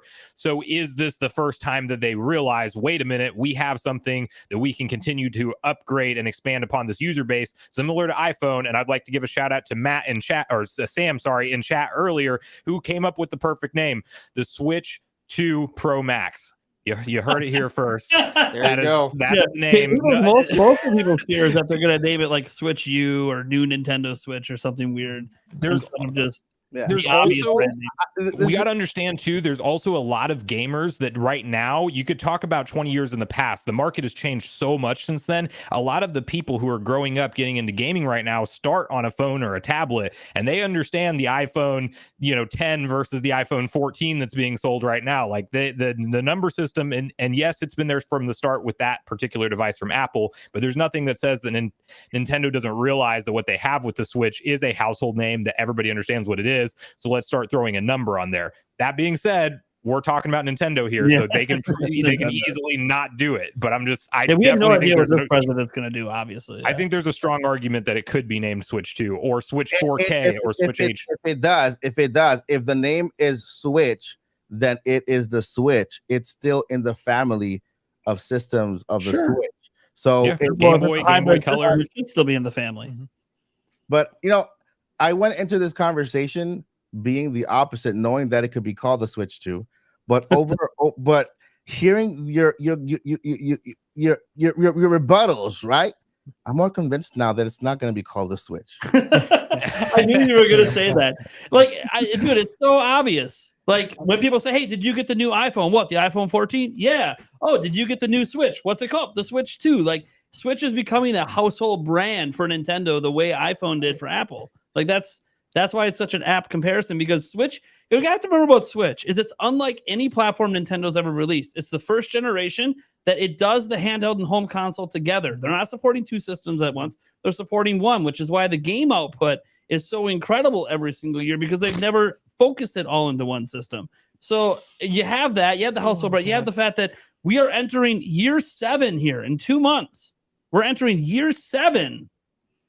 And this thing is still selling peak year sales number. They've never seen this. It's never happened in the history of the company. It's kind of like when a certain iPhone started taking off and started selling more and more and more. And they're like, we're onto something. You know what? Let's iterate on this and do an iPhone 2. An iPhone, well, then that wasn't originally. They eventually got to the number system. But the point is, that's kind of what you do. Like PlayStation, they probably didn't know the next system would be called PlayStation 2, but PlayStation 1 caught on, and it sold, and it sold, and it sold. All of a sudden, it's 100 million sales in. Yeah, we should probably not let that brand go and do a PlayStation 2. And PlayStation 2 did it. PlayStation. It just kind of made sense. What Nintendo does is kind of stupid. They don't make their follow-up systems obvious follow-up systems. Like we say Nintendo, Super Nintendo.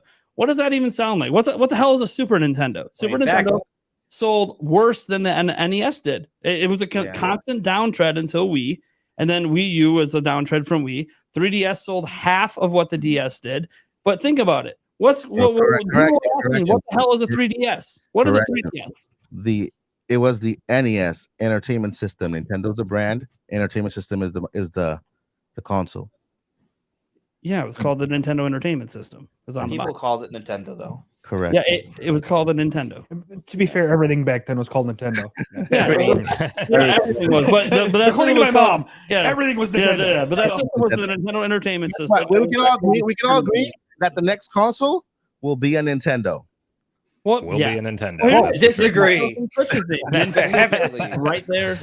It's right there in the logo. I still disagree with everybody in the chat. Just for your information, I still disagree. By the way, Mike. Wait. Before you say something, I disagree. Got it. Okay. Well, you probably do, because I'm saying if you are correct, and they bring out a system that is a hybrid, and they call it something entirely different that has nothing to do with the Switch's branding, it's gonna bomb. That's not. It's I'm not just gonna gonna bomb. throw that out there. It's not gonna bomb. It's a new era, new marketing, new strategy. We have social media. You know why it's not gonna bomb? Because of you, because of Mark, because of Andres, because of Eric, because of me. We're small potato. We're not gonna stop talking about it. We're not gonna. I was talking about Wii U back in the day on a website that had way more viewers than I get here, and it did not help the sale. No. Now, I'll say that I think the idea of Nintendo going in a different direction from Switch is fun and exciting, but it's also a risk. And I think that when you have such consistent sales across both hardware and software, far later compared to any previous generation, from a business perspective, it just makes more sense to play it safe. Yeah, in terms of like that branding. Continuing the family of systems. That's playing it safe. Continuing the family of systems. Yeah, with the Switch too. That's Yeah. right. Something else I think is worth bringing up is that the OLED right now, right? That is the best-selling current SKU. Like, so, you know, if that's not even an actual upgrade, it's just you know, a nicer version, right? Like when they actually have an upgrade, I think the OLED bodes well for what the Switch 2 can do. Like, I think at this point, what we're looking at, I look at the OLED as like that iPhone 4S kind of thing. Like it's the quality of life improvement to the current right thing. Yeah, or like the PlayStation Slim. Like it's kind of like that, stuff right? Like that. So, and I think, you know, right now Nintendo could easily just get away with the Switch 2. Now I'll say this: they don't have to give it a number. They could do something different. They could call it Super Switch or something like that. Yeah. Super My Switch problem with should be the 4K. name. My problem with 4K. I know. So it didn't work last time. Why would it work this time? There's issues. There's just several issues. I think Super Switch would work, but what happens after Super Switch? Super you Mega back Switch. yourself into a wall. Super Duper. No, Super Switch 360. Well, I can tell you the same thing. I can tell you how a completely different name would work and would still be successful. Yeah, I want you to say that. I just want to make one point, because this is the ultimate point I want to make, because I knew you were getting in that direction. If they go in a different direction, they're taking a risk. Yeah, they are, and it could be successful. I agree. It could be successful. They market it well, it may do well, but it also may not. But it's a risk. Abandoning a successful brand is it's a risk. But if they actually execute it well, it's a good risk, because what they have to do is announce it with at least 6 to 7 months ahead of time. That way they can continue to promote the brand, whatever brand they're promoting. They can continue to promote it. You know, get us talking about it, get people talking about it, get the media talking about it, get people used to that brand new console, which they call the Switch, which we used to call Breath of the Wild 2 until we heard Tears of the Kingdom. A lot of people wanted Breath of the Wild 2, but Tears of the Kingdom is here. Now we're all excited about Tears of the Kingdom without even knowing about Tears of the Kingdom, because we've known about Tears of the Kingdom for the past, two, 3 months? Yeah, you know? Some people still call it Breath of the Wild 2. Yeah, but from here till May, how much time do we still have? Like 4 months left, right? Less than 4 months. By the time it hits, it's gonna hit. This is Tears of the Kingdom. You know what I mean? It's about creating brand recognition. Every new brand starts somewhere, you know, and it's about the marketing. What marketing strategies they use in order to get the name out there to people to talk about. They pay, you know, I mean, the best marketing brand they have right now, believe it or not, is content creators, because right now content creators every single day create content related to their consoles, to their games, and if they really use the power of content creators to expand the brand. I don't call it Breath of the Wild, I call it Tears of the Kingdom now. Every time I hear Tears of the Kingdom, I look at the comments, Tears of the Kingdom. People are excited about Tears of the Kingdom because we continue to push what Nintendo told us it was going to be called, you know? So as long as even if they create, let's say, I agree with you guys, Switch 2 will be a better name because it's successful, but there's also a risk, just like you said, Andres. There's also the risk. Switch 2 is a risk. I think it's safe. I mean, yeah, that's what you think, but I mean, there's a risk on both sides, to be fair, right? Because the thing is, you run the risk of people getting tired of it. Yeah, there's also the risk of people who, like, for example, I know of this channel of this guy who just can't stop talking bad about the Switch. He can't wait for the Switch to go away, and then Andres restart. and then their comments are full of people with the same exact mentality. I can't wait. I mean, why did the Switch? And all they cover on their channel are games from before the Switch, just because they can't stand the Switch and they can't wait for the Switch to go away. You know what I mean? You have that with everything, though. So I mean, yeah, exactly. So I'm saying, from a marketing perspective, if you want to if you want to push your brand, first of all, the brand is Nintendo. There's a next gen console. Nintendo's going to release it.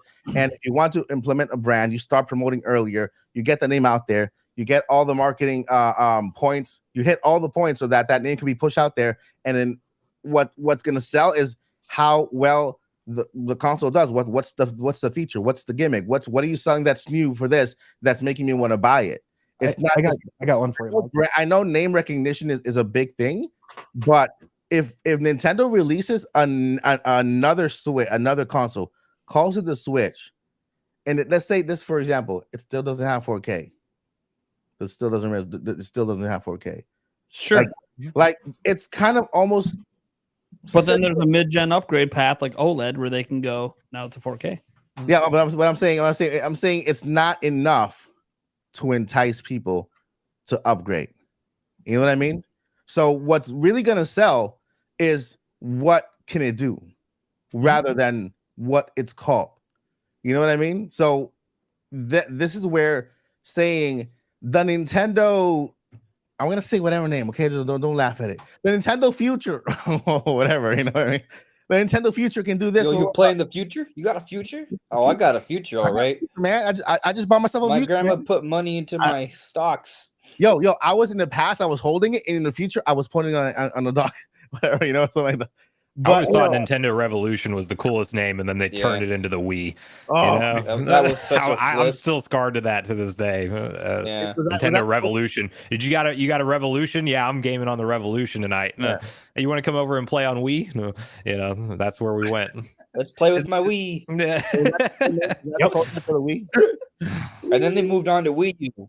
They have to call the cops that they're playing with Wii. You know, I mean, at the end, believe it or not, it's up to the marketing power, and marketing strategy, and marketing gurus up there to really figure out how to sell it. Do we have a code name for Switch 2 yet? There is no code name. No. Is there? No. Probably because it's Switch 2. NX2 is what I heard. In development stuff, quote unquote, that's been leaked yet. Go ahead, Eric.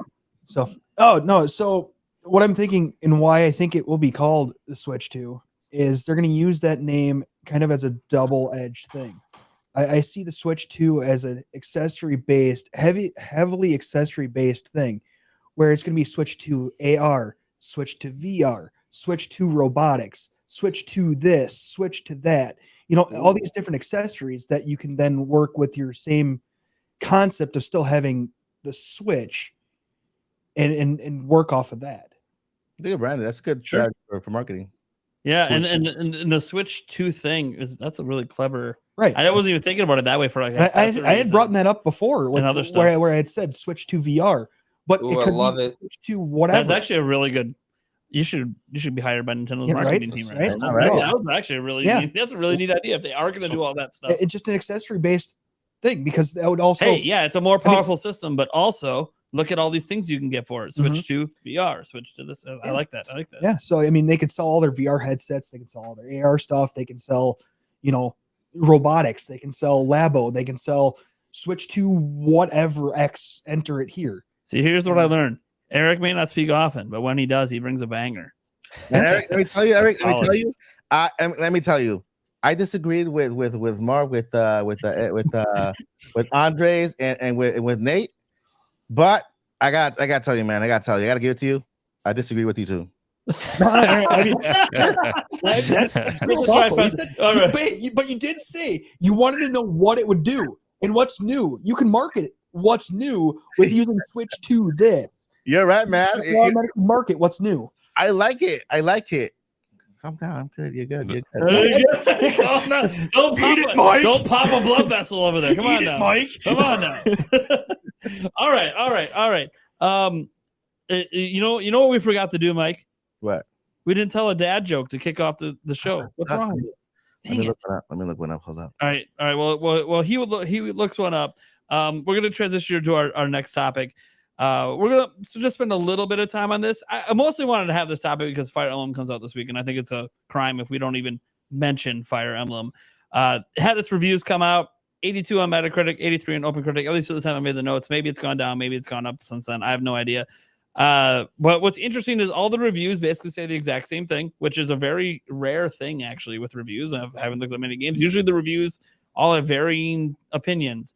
But the reviews, all of them, including the reviews out there that are a 5 out of 10 and a 6 out of 10, say the same things as the reviews that are 10 out of 10. And that is the best the combat's ever been. The ring system's amazing. All this stuff is awesome when you're actually playing the game. But then, hey, it doesn't have any of the social stuff from Three Houses.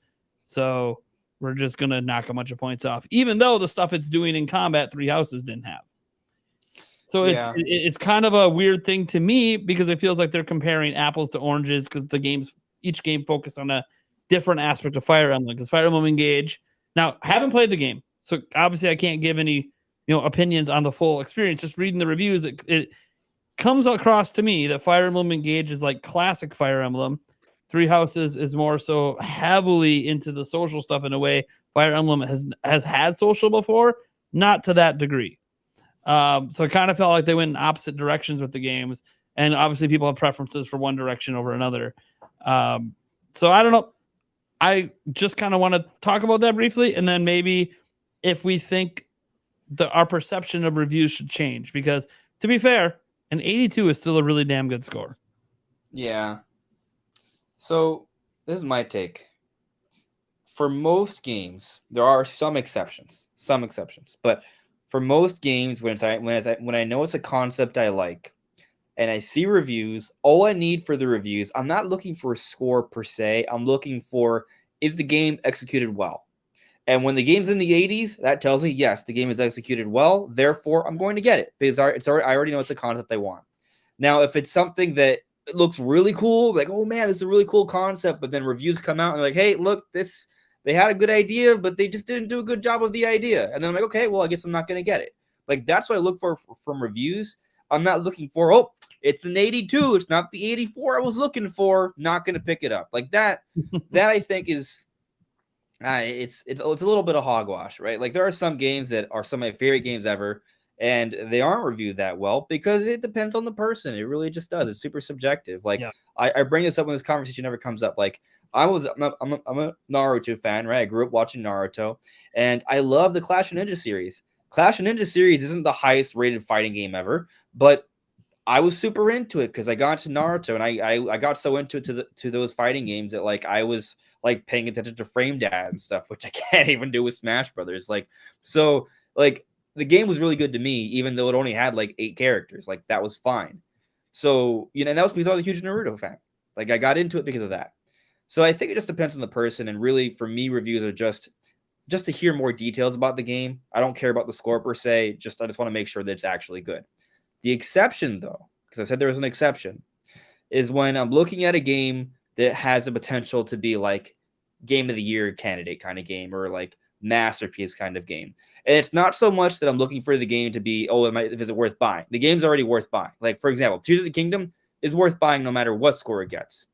But because it's that kind of game, I'm looking at it from another perspective, right? Like I'm going to buy it and play it regardless of what happens. But I'm looking at it from perspective of, is this game going to be historic? Is it going to change how we look at open world games? Is it going to be the best Zelda game ever? Is it going to challenge some of the gaming greats?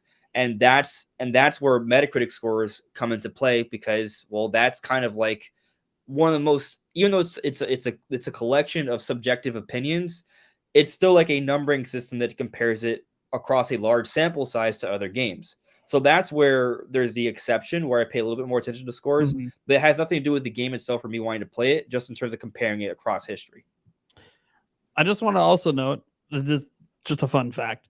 The lowest review score for Fire Emblem Engage was by Games Radar. It is the lowest video game review on their entire website in the last 3 years. I just imagine smashing the window. Like I'm just sitting there. I can't imagine a world where a Fire Emblem game made by Intelligent Systems is the lowest rated video game in 3 years. I can't like I even looked up like, hey, Nintendo Switch Sports. Nope, they gave that a nice 8 out of 10. And Fire Emblem's a 5. So I'm just I don't know. I don't want to go into individual critique of different media outlets, but I am curious. Like, what do you guys think about the whole review process? How it's handled, how fans view it, how media deals with stuff? I have something on that because I think we shift, like we don't realize how much technology has changed in the last 10, 15, 20 years. And, Nate, you've even said this, I think, in previous videos talking about like media passes for E3 and stuff like that. Like, I honestly, not to talk any kind of, I mean, there's nothing wrong with a quality gaming journalistic website that does accurate reporting and they've built up their brand over years. But I do think there is something to be said for the honest and open feedback that a lot of content creators give in video format on a platform like YouTube. And for some reason, the Metacritic scores and a lot of these regarded scores are going to websites that they just pick a random person that works at that company to play that game. And then somehow that's indicative of the final score that we are all talking about with it. I think to Andre's point earlier, it's more individualistic than that. And it's more like, if you are a fan of this style of game, then you're probably going to rank this very high. If you're a fan of these characters, there should be more of a shakeup of the entire review process, in my opinion, than what we have with like Metacritic scores today. And I think that it comes down, I mean, I don't know how that happens, because the problem is like, you know, anybody can just start a channel and start talking and sharing their opinions. And does that get into a review score mix one day if somebody does a dedicated review? I don't know how you would draw the lines around all of that to make it make sense, but I definitely put less stock in Metacritic scores now than I would say I did reading Nintendo Power growing up, or, you know, that I definitely just think it's a shifted landscape now. And sometimes they're highly accurate. I do think that some of the best reviewed games of all time, those are ones that I try to go out of my way to do a little bit more research in. Was it really revolutionary? And there are some games that belong at the top of the 90s. And I like that that's a rare score that not many games get. But then I think like with Fire Emblem Engage and this particular review process that highlighted this, it does seem like it's kind of shining a light on maybe an aging industry with just who's reviewing these games and who's actually getting to, you know, go towards this point score system that we hold on such a pedestal right now. And maybe not everybody does, but I think a lot of the core gamers do. And so maybe it's time for a little bit of a shakeup, in my opinion. Or maybe the person who reviewed it missed stoned. a missed relationship.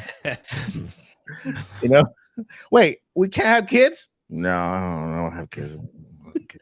I want to have kids. Not allowed.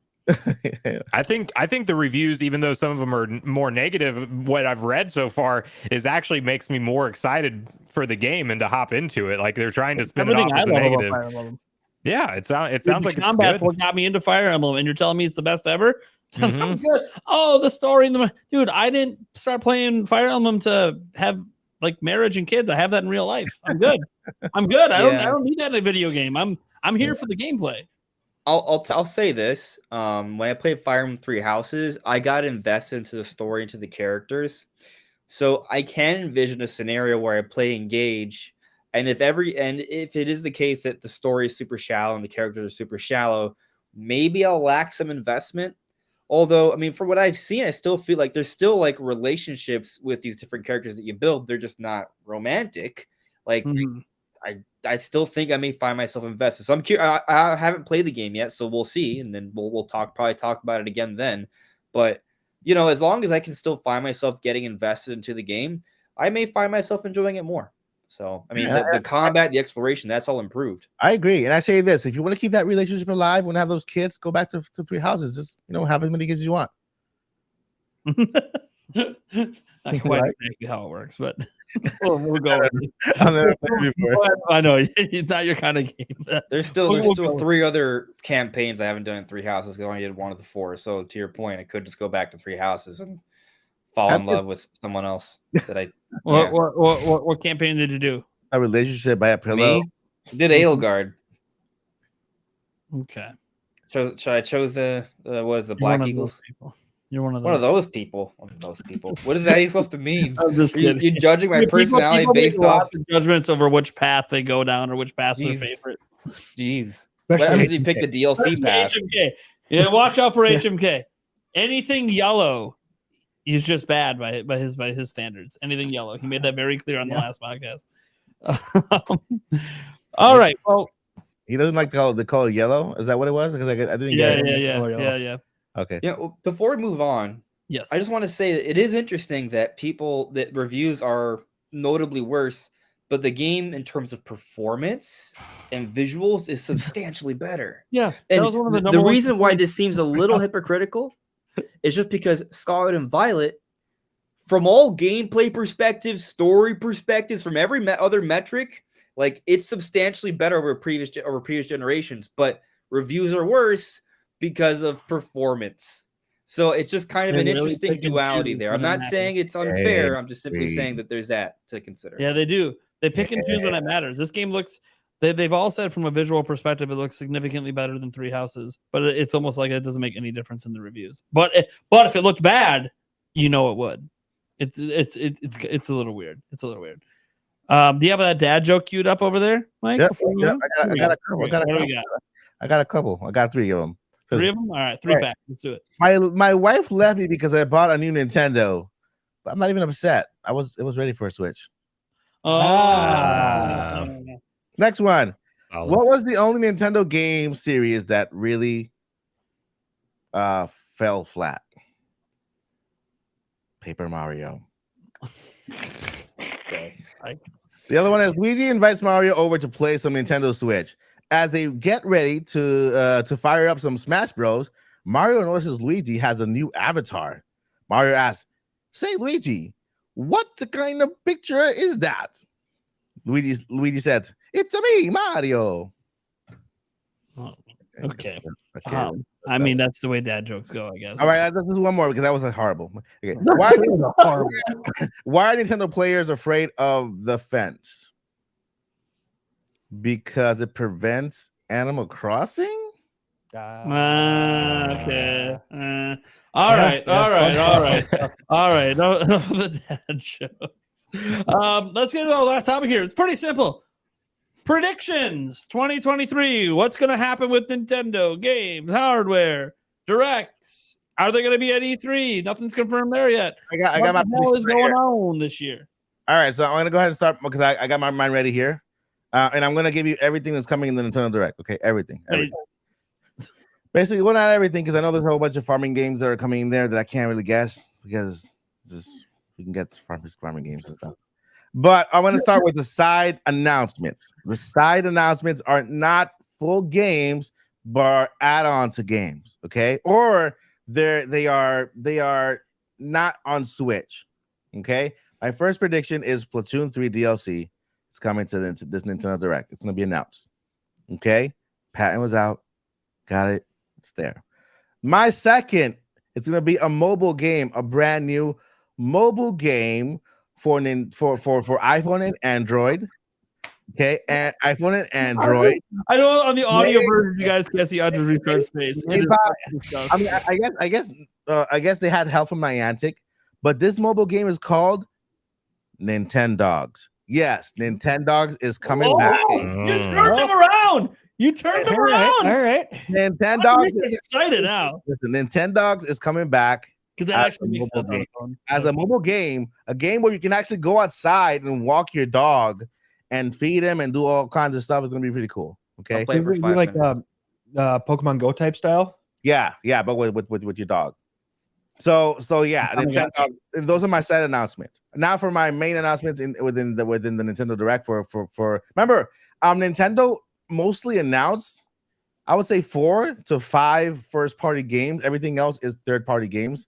Like I went back and watched, and they always start with the first-party game and they always end with the first-party game. But then they put like 1 and or 2 in between, like sprinkle, and then a whole bunch of other games that So my first game is Pikmin 4 release date. Okay, we're getting that. Pikmin 4 release date for later on in the year. I'm not gonna tell you when. I'm just gonna tell you that's in the Direct, so I can get it right. Anyway, Hell yeah. I'm being transparent. Anyway, Metroid Prime HD, okay, is coming to the Nintendo Switch. All right. I would say I'm not sure about this one, but I can say this one can end the Direct, but it will end it by telling you that there will be a Direct dedicated to this, Tears of the Kingdom. All right. And then I predict that in this year we will have 3 Zelda games. 3 Zelda games. One of them is gonna be. I mean, we can have one of my options is we can have a Triforce pack that includes Wind Waker, Twilight Princess, and Ocarina of Time. Triforce pack coming in 2023. Kind of goes right. Then we're gonna have a Mario movie themed DLC for Mario Odyssey. Okay, Mario movie themed DLC for Mario Odyssey. That's what I got from that Mario Odyssey thing. I think they're kind of wanting us to kind of revisit because they plan on releasing some DLC that will help promote the Mario movie. and we're not gonna get another Mario game until we get the next gen console. We're not gonna get nothing for the Switch. So Mario DLC, that has to do with Mario movie, just to kind of push the movie forward. Third-party games, Genshin Impact, finally, Fall Guys update, and a whole bunch of other third-party games. That's my prediction for the Nintendo Direct. But what about the rest of the year? Yeah, what about the rest of the year? I just told you. Well, that was just a Direct. So you think that Direct is going to have everything for the year? Well, the topic is for the year, right? Okay, so that's a Nintendo Direct. April or March, we're either gonna get that we're gonna get something in March or April. I know something's coming. It could be the Switch OLED Zelda edition. It could be the announcement of the next generation console to but something is coming in March or April. If not, E3 for sure. We can actually see the next gen console there. Mario for sure. If it's not, if the new Mario game is not announced in the first half, it'll be announced in the second half of the year. Metroid Prime.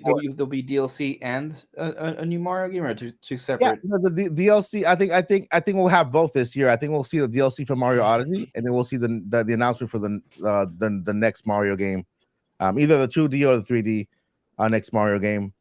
I had something I forgot. I had one more prediction. Metroid Prime 4 is coming out this year. Yes, it's coming out this year. It's gonna come out in the last part of the year. And that's it. That's my entire year. That's it. Switch 2, Metroid Prime, Pikmin 4 with no release date, so I get it right. Nintendo mobile games, and then Splatoon DLC. Oh wait, I forgot the wave 4 of Mario Kart. Of course, wave 4 is coming out now in March. Wave 5 is coming out in the summer, and then wave 6 in December. Now that's a safe prediction right there. Right? Okay. I predict Nintendo's going to stop making games. All right. This Hold isn't going on. to age well. Wait a predict second. Nintendo's going to change their company name, and we're not going to get a Nintendo anything. You pretendo. All right. No, I'm sorry. I can't have that nonsense on stream. I'm sorry. I had to get rid of the nonsense for a moment. All right, who wants to go next for some predictions? I got a pretty stacked 2023 I want to talk about. Well, here we go. That's what I want to see. Okay, so I think we're getting the return of the long time coming, the traditional direct schedule. I think that we're back to a February showcase, no questions asked, Nintendo rejoining with E3 and being there in somewhat of a big capacity in person with the whole Read Pop thing, them bringing it back, and then obviously still only doing a digital direct event, but it's branded as the E3 Direct, and then September rounds out the year. I think that all the craziness through the pandemic that got them off of their traditional schedule, that's done now, and then we get that alongside of like mini focus directs on occasional things. Then in terms of games, I mean, other than like a lot of the ones that are in the rumor mill speculation talk, I will start with the I guess further out there ones first. I do think that something Mario happens this year, but it's either 2D or 3D, and it's not both. So the thing is if it's 2D, I think it launches alongside of the movie, and it's kind of more aimed at that casual crowd, and we find out about it in February, and they start marketing it right away, and then it's already available to purchase right around the launch of the movie. If it's 3D, then it's probably announced at the E3 Nintendo Direct, but it's marketed for a 2024, which may actually be the launch game of a Switch 2. I'm more on the side now that we're not going to get new hardware in 2023. So I'm actually thinking that it is the Zelda Tears of the Kingdom OLED, and that it is not anything more powerful. And the wild card is that in like a September, October timeframe, we get a Nintendo Switch Lite OLED, but then the true successor, whatever is next, is not going to be featured until 2024 at the soonest.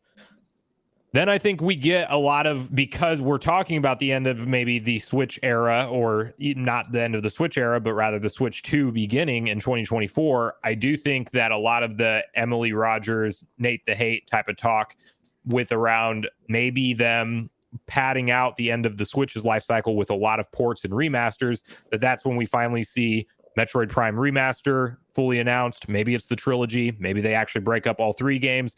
I don't predict Metroid Prime 4 is actually out in 2023. I think it's 2024 at the soonest, and it's probably a cross-generational title on the next hardware. And I think that if Nintendo's smart, they do Metroid Prime 1, 2, and 3 all ultimately brought to the Switch, but released about 6 to 9 months apart. But we get the start of it with Prime 1 Remaster this year. Then I think we get a lot of games like F-Zero GX, and we get maybe Kid Icarus Uprising. We get some of these, one-off, and we're almost already seeing that. I mean, we know that Kirby's Return to Dreamland Deluxe is just straight up a Wii port. I think they go back into their previous catalogs and just throw them on Switch and see what happens with multiple games. And then besides that, I do hope that we get some kind of Donkey Kong announcement, but at that point, with all my other predictions, I feel like it's becoming a pretty stacked year. But it is also time for Donkey Kong to at least be featured and talked about. And maybe it's not until the September Direct, and it's like a very end of the year type of game. And when it comes to NSO, I predict that Nintendo is going to be far less reliable with the 1 per month N64 game, and that we are going to actually be frustrated as people who have paid for a full year of the expansion pack until we get to the September Direct and they reveal the Game Boy family of systems. And I think that we maybe go to like once every other month for new N64 games, and it's just sporadic. And sometimes it's 2 in a month, and other times it's none. Pokemon Stadium 1 and 2, maybe they're dropping the same month, but then we go 2 months without seeing anything. I think we get to that level, but then we do get the Game Boy family of systems. No GameCube should even be talked about on NSO until we're talking about next-gen hardware also. And that pretty much rounds it out. I think that's kind of like what I can think of right now as far as... Oh, and then Pikmin comes out at some point, but towards the end of the year. Well, I think the GameCube is going to be announced in February for NSO. Oh, that's a bold claim. How do you think they pull that off on the Switch with the file sizes of GameCube games and everything? Well, it's all online. Maybe cloud versions. Oof. Oh boy! Oh god! Just streaming. Don't say it. Nintendo gave us what we wanted in the worst possible way. You can't come on the next episode, but you're not going to be on the next episode anyway. I mean, I know cloud gaming is not where it needs to be right now, but eventually it has to improve, it has to get better, so and there's gonna be a point where we might prefer even cloud gaming because it loads faster. You don't have to download a game, you don't have to you keep the storage for the games you really want to play offline, and then get online for those games that you want to play but don't want that storage to be on your Switch. So in the distant future, yes, I agree with you, but that we're nowhere near that right now. So if they were to reveal that at the February Direct and tell us that GameCubes are cloud-only versions, people will riot, and myself included. All I know is that I've been playing some cloud games over on I think it's on the PlayStation, and I've been having a good time. They've been running very, very well. I know they're using Google Stadia technology, and it's been running very, very well. So if Nintendo jumps in with that same technology, Google Stadia wasn't a bad service. The technology works and it was actually good. I enjoyed it. It's just they didn't have any games. They didn't have developers coming and putting games on Stadia, and then they bought companies to bring first party games to Google Stadia. Then they just canceled it all of a sudden. And you know what I mean? Google has never been a company that is too reliable when it comes to these little side projects like Stadia. They're not willing to take losses to see. Right. Exactly. And Stadia, I think that they got what they wanted out of it, which was the technology. The technology, yeah. Now they have it, and now they're selling it, and there are other companies that are actually benefiting from it. I know AT&T, I think, released Batman Arkham, using that technology. The GeForce Now or something like that is I don't know if that's using what Google uses or not, but I do think there's good technologies when it comes to cloud streaming, and what we have on the Switch is by no means the best way to do that. But then it's also going to be one of those things where it's like a lot of like the audience that is out there that just wants to have an option to play a game without downloading it. It'll be a convenience factor, but then there's going to be those people, and I'm kind of one of those, that you can't, like, if a movie is like degraded in quality even slightly, like it's just a lower resolution or whatever it is, if it's not full quality, I would literally rather wait to watch that movie and wait for it at full quality than to have a even slightly less enjoyable experience. And that's where I'm at with cloud gaming. If I move to the left and I just see the slightest frame delay of my character responding to that, I'm immediately like, okay, I'm going to wait to play this until I can play it on dedicated hardware, because it's just it's not there. But it will be one day. I think it will be one day for sure. Yeah, I can see that. I'm just having fun, with my predictions. You guys know. You're all good. You're all good. I guess I'll go next. I'll just get mine out of the way because mine are pretty simple, pretty easy. And I disagree with everyone. Probably.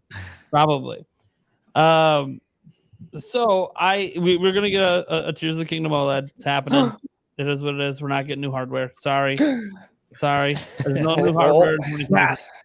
Well, it's hardware and it's new, so. But, Okay. There's no upgraded spec hardware coming out.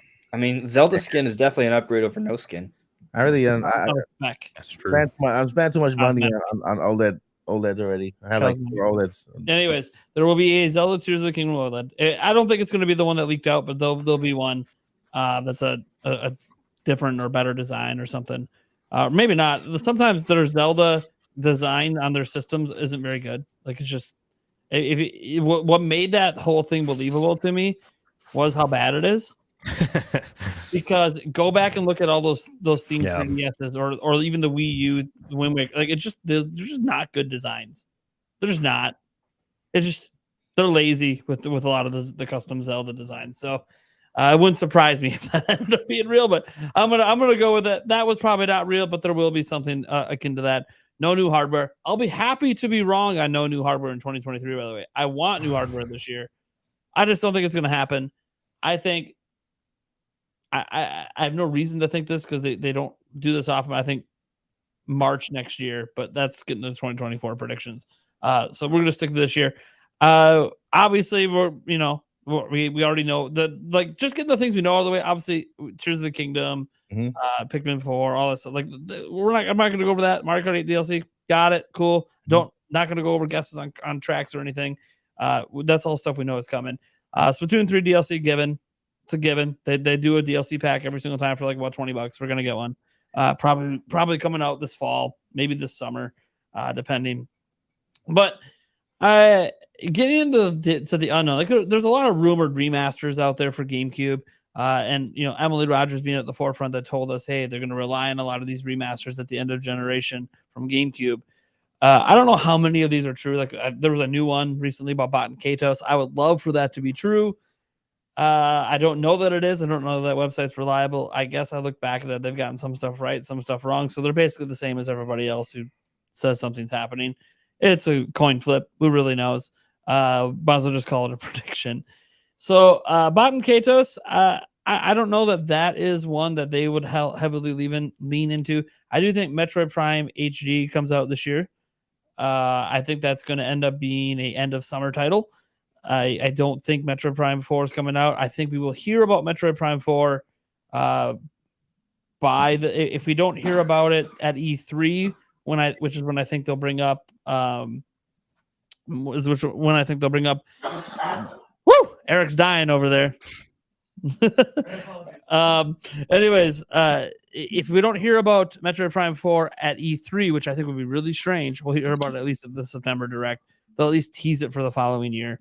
I don't know if they're going to even give us a date. They might just say 2023, or they might just say, hey, we just want to show you what's in the work. We still got time to go on it. So no Metroid Prime 4 this year, but we'll see it.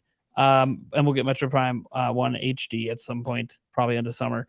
At least beyond that, I don't think that Tears of the Kingdom is like the last game for Switch. I don't know that I buy that stuff out there. We're just talking about Nintendo in 2023. There's going to be something Mario. They're not going to let the year go without Mario. I don't know that it's going to be a mainline game. Could be.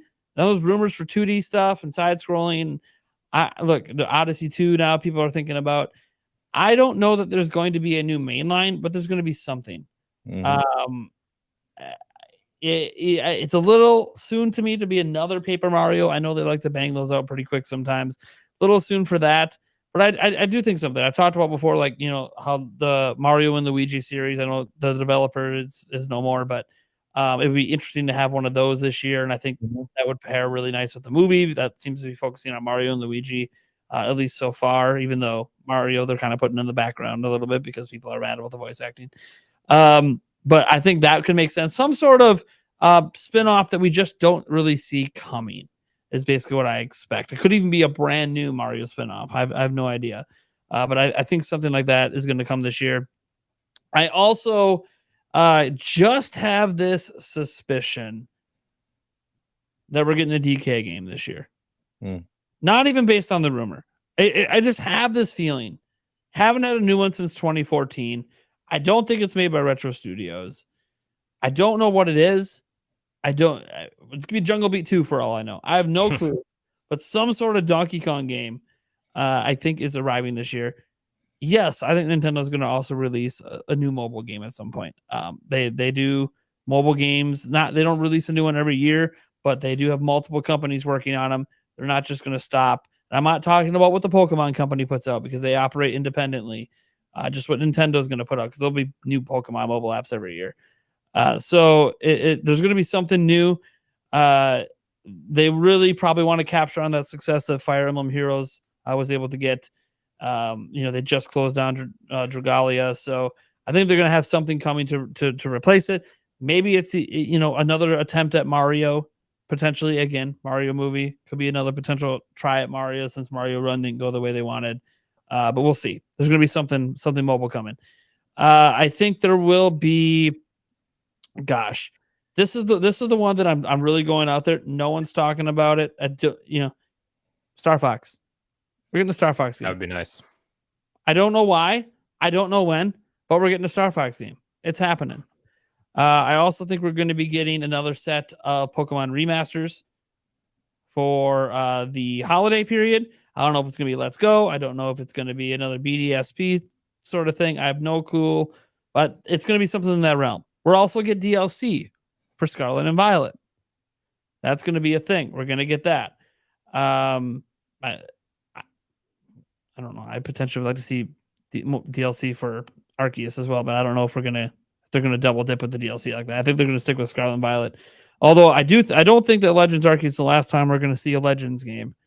But I don't think that's gonna be this year. I'm thinking maybe next year or 2025. We'll see. But that's future predictions, probably on the next system. Yeah, and that's kind of it. There's going to be some third-party stuff. I'm going to give you a bad prediction, guys. Everyone's going to hate this. Hogwarts Legacy is going to be a cloud version. Oof. And they'll have zero explanation for why they waited till July. I don't doubt it. Zero explanation for it. For some reason, we're cloud, and we had to release it after everybody else by a mile. The game is so big, it was uploading all this time to the cloud. No. I think I know why. And it's a really dumb reason. They want to avoid any more negativity around the game. So they want to they know people are going to get really mad about the cloud version.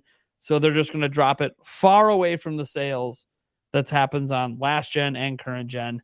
Because they have enough negativity right now just dealing with people who really, really hate J.K. Rowling. So anything related to Harry Potter and Hogwarts always has that negativity cloud over it because of people who don't like the author. So they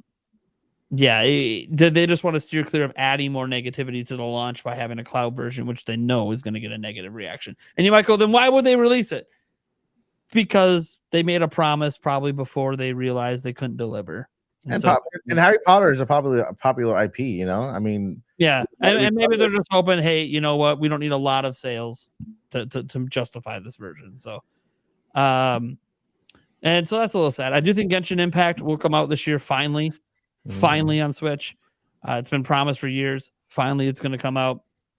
And this is one that might make you guys happy, make you guys cry. I don't know. Hollow Knight Silk Song's coming this year. I agree with that. It's about time. It's coming. It was enough for Xbox. We finally saw it again. It's coming this year.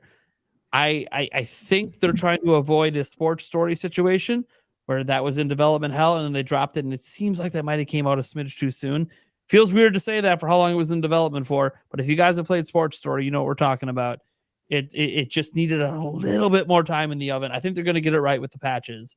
So I think by summer of next year, it's going to be an awesome game, but it also feels like that's probably when the game should have came out. Maybe they ran out of funding or something. Like there's some rumors around Nintendo just didn't want to keep funding them forever on this game.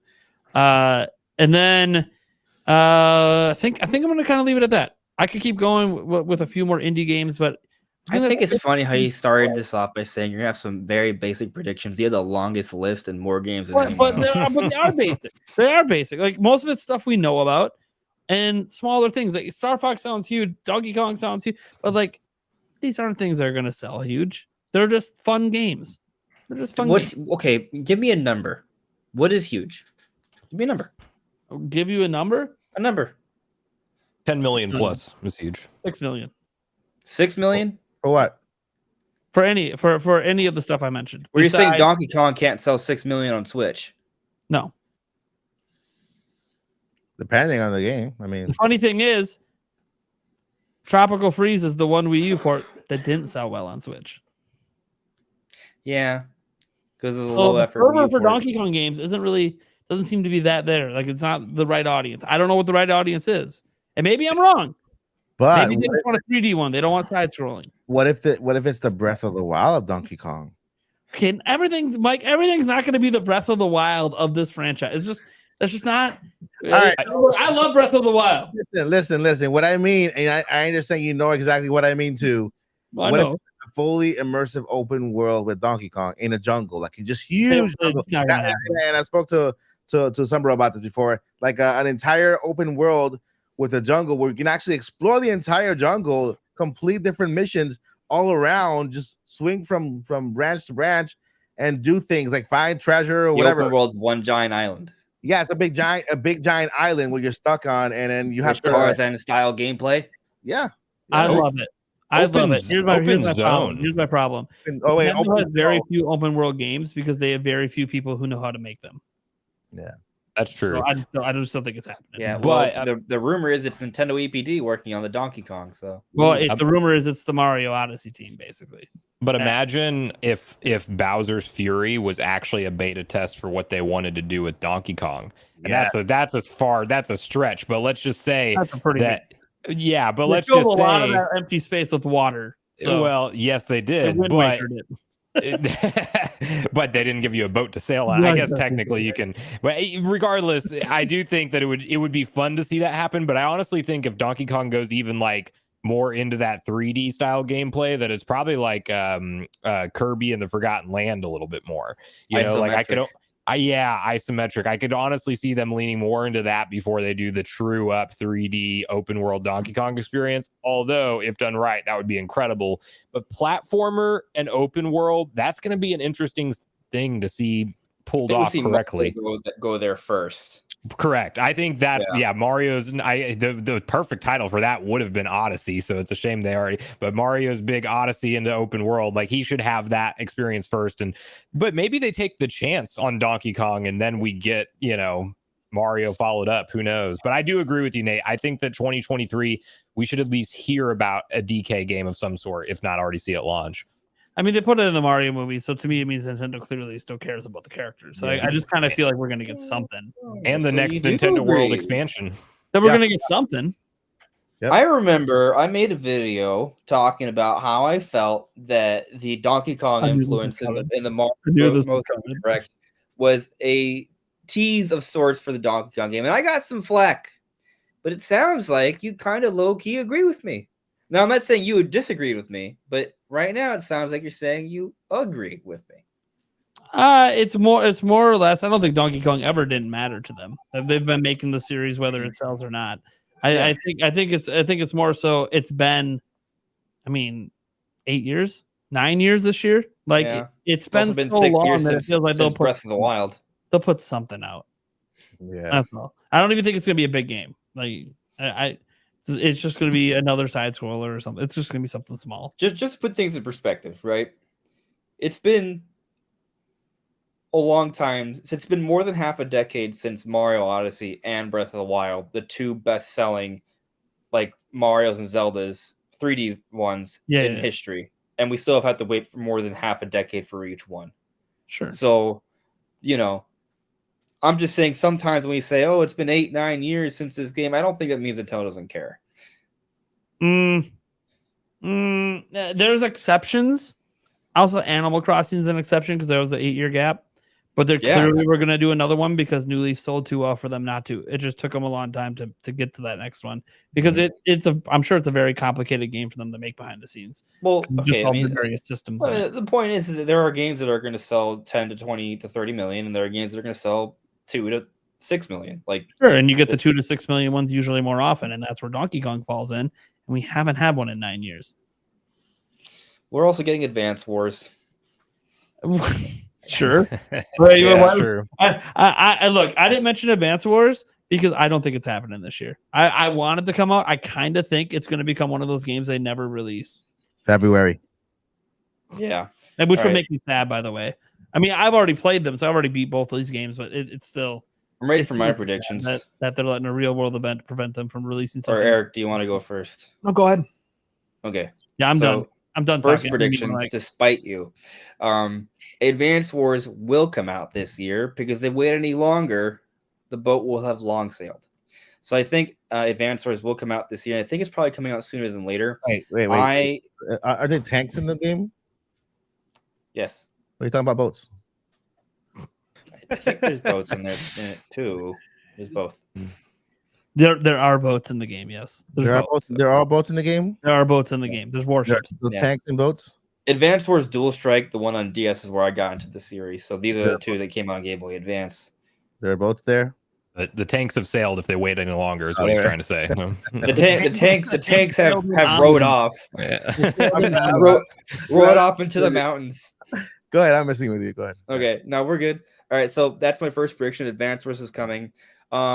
The Bat and Kaitos rumor is interesting because supposedly it's getting, if I remember the report correctly, it is coming from a site that I'm not familiar with. So I am skeptical like you, Nate, but it's also supposedly, it's made by Bat and Kaitos was the Monolith Soft games we got on the GameCube. And then they eventually moved on to Xenoblade on the Wii. And now,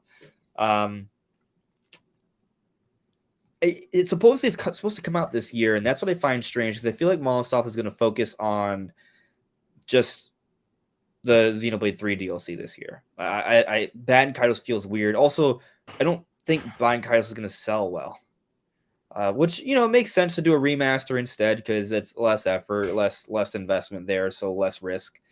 But to release it in the same year that we're getting Xenoblade 3 DLC. And just for those who are confused, DLC for Xenoblade is actually a big deal. Like it's almost going to be like a second game when the story quest comes out. The DLC for Xenoblade 2, Journey of the Golden Country, had its own physical release, and a lot of people actually preferred that one versus 2. So I'm not saying that this will be better than 3, but it's going to be a good additional story. It's probably going to give us 30 to 40 hours of gameplay, so which is about the length of a whole-on Pokemon game. So it's significant. Point is. I don't know. I'm gonna say Bat and Kaitos is not real, but if it is, I'll gladly buy it and play it and enjoy it. But anyways, in terms of actual things I think are gonna happen, the Xenoblade 3 DLC, I think we won't see the trailer for that story DLC until E3 because they have a couple ways to do until then. But I do think the Splatoon DLC, I think that is going to probably be announced in a February Nintendo Direct. And yeah, I think it's going to be a February Nintendo Direct. I think the February Direct is probably going to happen, take a look at my calendar here, either between the 7th and the 9th of next month or the 14th to the 16th of next month. I think it's going to come out before Kirby's Return to Dreamland Deluxe on the 24th. And also, there will be a Pokemon Presents at the end of the month as well. So that's going to come. And the Pokemon Presents, since we're talking about Pokemon, it's just going to be DLC. There probably will be a spin-off Pokemon game or two that will come out, maybe one mobile, maybe one for console. And that's going to be it for Pokemon, which still probably be pretty good. Maybe we get Pokken Tournament 2. That would be amazing. But I don't know what the spin-off will be. But I think there will be a Pokemon spin-off. Maybe it's finally Detective Pikachu, actually. We've been waiting on that for a long time. So maybe we hear on that. You know what? That's my prediction. Detective Pikachu is going to be the Pokemon spin-off. Metroid Prime, I think the HD game will be announced in a February Direct. And it's going to be a situation where they say, hey, Metroid Prime 4 development is going well. We have more details planned for you later this year. So they will confirm to us that they will talk about Prime 4 later this year. but they will then give us a Prime HD trailer. It will come out late summer, early fall. And at E3, they'll give us a Prime 4 teaser. It'll become the new Tears of the Kingdom hype train because Tears of the Kingdom will be out May, so they're going to need like a new game to kind of hype us. I think between Mario and Metroid, that's what they're going to sort of rely on for that. Going beyond that, I think F-Zero is real. I think that is coming out this year. I'm not sure about the timing. I'm going to say it's sometime in the second half of the year, so I'm not even expecting an announcement until E3. So if it's not showing up in the February Direct, don't freak out. Beyond that, Pikmin 4 will not be delayed outside of the year. It will come out in the second half of the year as well. I can see us getting an update on that in the February Direct. That I think is possible. Let's see. I've talked about Metroid. I've talked about. I mean, Zelda's going to get DLC too. We won't hear about that DLC until E3. So there's that. I'm not sure about an OLED. That I guess we got to talk about Switch too. That's the confusing one, right? Not for me. I think did you say for me? Nope. Is easy for you? After talking about new hardware for so many years, I'll keep talking about the rumors and the stuff when it comes up. But I'm off the train. Do we have a bet on it? Do we have a current bet on it? I think we do actually. The thing is, there's some sort of bet. I think it's me, you, and Andres, isn't it? And Eric. I think we have some sort of bet on it. Like that. I don't remember it. It's written down on one of my Google Docs. I'll have to go look. Yeah, we made a bet on Bayonetta. We made a bet on Prime 4 sales. I don't know about Switch. No, yeah. You might not have been involved in that one. Yeah. This sounds like if there isn't a bet, there should be. Okay, this is all right. The thing is, I'm not super confident either, because there's a lot of insiders that are suggesting doubt, and they are privy to more information than I am. So, but they also, when they weren't suggesting doubt and suggesting, it didn't happen. So I'm kind of like, maybe this is karma in the other direction. Mm-hmm. I also have a lot of faith in my intuitive powers. So, it's good to have faith in yourself, bud. It's good to have faith. Yeah. About Mario, what do you think about Mario? Well, the thing is, it's tied to the system. That's the problem. Okay. So then that's where it gets curious. My prediction is that there will absolutely be a Mario game that comes out this year. Book it. But depending on if the system comes out this year or not, that tells me if it's gonna be 2D or 3D. Because I don't see Nintendo not coming out with a Mario game with the Mario movie. Like that has to happen. I hope it's a Mario RPG or something like that. Mario RPG or Mario Luigi. One of those types of games. I think there will be a Mario platforming game that will come out this year. This year. Yeah. I'll say this. I don't think that if they announce a Switch 2 this year, it's coming out this year. If they announce it next year, it's coming out next year. I think because the Switch is doing so well, they don't have a situation where they announce it, say, like in October or September, and it comes out early next year, because then they would be bastardizing sales for the holidays. They were able to do that during the Wii U time because the Wii U was a failure, and they need to announce other platforms to sell during that time, such as the Mini NES and the Mini SNES. So if we don't get an announcement this year, it's because I think it's coming out. I think it's either coming out holiday 2023 or holiday 2024, one or the other. So I'm kind of 50-50, I guess. Like I don't see it being an early 2024 thing. And I guess the question at that point is, can Nintendo get away with waiting until the end of 2024? And if the answer is yes, then that's when it's coming out. If they are going to lose momentum, then it comes out holiday 2023. But I'm not sure on that. I'm not privy to their analysts and numbers things. They're the ones that know if they need to do it or not.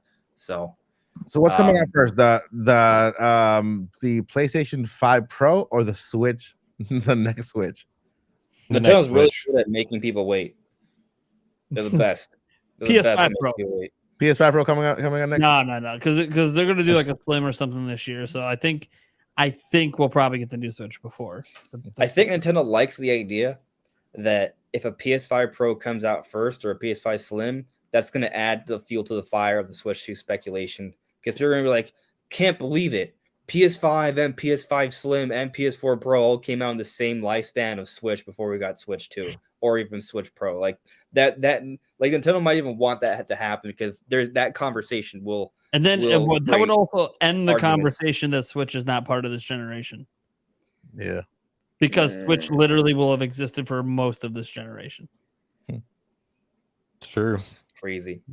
So I mean, nobody's going hungry right now on Nintendo because it's still selling. Yeah, they're eating good. They're eating good over there. They're fine. Dude, they got the top tier sushi coming in. Yeah. So my Switch 2 prediction is 50-50, holiday 2023 or holiday 2024. So if it comes out this year, 3D Mario at the end of the year. If it comes out next year, we got 2D Mario this year. Donkey Kong, let's talk about that. I'm 50-50 on that one too, sadly. It's either this year or next year. One or the other. I'm not sure which, but I do not think it's an open world Donkey Kong game, as cool as that would be. I think it's going to be like Jungle Beat or Metroid Dread, which actually would be pretty damn lit. I think the difference is that it's going to have co-op. It's going to have Diddy Kong. You're going to be able to play multiplayer with it, and it will have online co-op because they're just going to put out all the stops for 2D-ish Donkey Kong, but they're going to really highlight the boss fights, which are going to have a lot of 3D elements, and it's going to look really cool. It's going to be visually stunning, but it's going to be in 2 dimensions mostly. Like Kirby's Dream Land Deluxe? No, not like Kirby's Dream Land Deluxe. I mean, in terms of co-op gameplay, no, because that's like super easy and casual. Like Donkey Kong Country. Do Because you think they ever already had co-op? Do you think they ever do Donkey Kong Country 4? You think it's a possibility? I mean, I would argue that Jungle Beat is basically Donkey Kong Country 4, just with worse music. Yeah, and then there's also Donkey Kong Country Returns, which. Why do you feel like Jungle Beat is Country 4? I don't think that's the case. I don't know though. Well, what do you define as what makes it country for you? The vibe of how you play the game, I guess. Like it just all be like, honestly, Donkey Kong Country Returns feels like Donkey Kong Country 4, to be fair. I mean, sure, and I will give you that, but I just think it's similar gameplay. It's side-scrolling Donkey Kong, Jungle Beat's interesting because I guess it has a little bit of differentiation because it has a 3D boss fights and you could play with bongos. So I guess that's what makes it a little different. So sure, but I mean, Returns and Tropical Freeze are either 4, 5, or 6, right? Like they've already had the iterations of the country games. So I think this one may not be called country because maybe it does go more in that Jungle Beat direction where they play around with the dimensions a little bit. So it's, more like a 2.5D game, which I think more people will appreciate. So yeah, I think it's actually a big deal. But I'm not sure what year it comes out. 50-50 on it. I know it has to come out because I think they're planning to market it alongside the Mario movie and also with the theme park. I mean, they're literally opening a Donkey Kong expansion in 2025. So I think the game needs to come out before then. And I think I already said F-Zero, right? So that's pretty much 50-50. F-Zero's for sure. Donkey Kong's 50-50. There we go. I didn't even mention F-Zero, and I got a source on that because I haven't heard from the source. So I'm just kind of thinking it's not happening this year. 50-50. I think F-Zero happens. I hope it happens. I want it to. Eric, what do we got, buddy? You're the final predictor. Yeah, which bring us home, Eric. Bring us home. A lot of mine have been said. I mean, that's okay. It's the Donkey Kong game. Whether you said it sounds like the Odyssey group is working on that. What if we get an Odyssey-esque Donkey Kong game where you kind of go into 2 and 3D worlds and play around in it? I don't know. Be interesting. Yeah. I also think it's going to be kind of a year of reviving, just cause. So we're going to get like a new Punch-Out game. We're going to get a new Kid Icarus game. We're going to come with like Mario games. We're going to come either back to Mario Party, Mario Baseball, or even a new Mario Maker. Because the last one came out in 2019. The first one was 2015. So that's the 4-year gap there. Okay. And what else was it? I know you had said something along the lines of the Mario and Luigi series, which I had always thought would have been fun one to bring back. Yeah. The tough part is because that developer is no longer around, but that doesn't mean the series has to die there. That's kind of the thing. Right. I mean, I'm sure. Finding like maybe Next Level Games is the perfect company to maybe take that over. Right. And then I know this isn't kind of a revival, but Luigi's Mansion 4 would be nice. Oh, Someday. Yeah. oh, okay. We're saving that for my Switch favorite 2 because list. that's gonna blow our socks You off. have my favorite list already. October. We just mentioned 4. Let's go. I think that's Switch 2 launch territory if they're smart. You know? Yeah, I don't Maybe care. I just 2023. want it. Who knows? 3 was so good. it was. I want 4. It was. I mean, Actually, I'm changing my Prime 4 prediction. Can't do Luigi's Mansion 4 is gonna be the Switch VR killer app. Ooh, that. gotta be onto something with I was- that. I was thinking Mario Kart. It better not be exclusive to VR or I'm out. I was Dude, thinking Mario Kart. Yeah, Mario you're right. Kart VR. Mario Kart VR will be awesome. Yeah, they Kart technically 9 already VR. exist. They just have to put it in your home now. Yeah. What? But they have Mario Kart VR. It's actually a thing. And I don't just mean at the Nintendo world. Like they actually have an arcade version that's VR.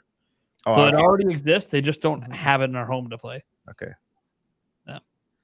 Yeah, I can see some of these other ones just, Star Fox coming back. Some of these older ones that have, haven't had a game in a while coming back. Paper Mario, Well, we had Origami. Well, Origami King was 2020, wasn't it? was it? Yeah.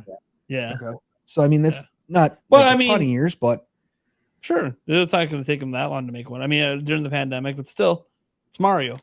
Well, I mean, if there's not that would be a Mario game, right? You're It would saying be a we need Mario a game. Mario game. I mean, Yeah. sure. right. 3 I mean, years It'd be 3 years. Yeah, it could, is you could figure feasible one out. if it's based off the same thing. I mean, what Color Splash came out like 2015? 2016. Yeah, so Yeah, I've heard, it's feasible. The Season. best one I've heard. The best one was 1,000. Thousand Your Door. Thousand Year Door on GameCube. a remaster of that one would be pretty nice. Yeah. They that's should just what we- yeah, remaster Thousand Year would be Door. cool. Yeah, that would That be. would be way better. I think fans would buy it more too. Like that has such a following.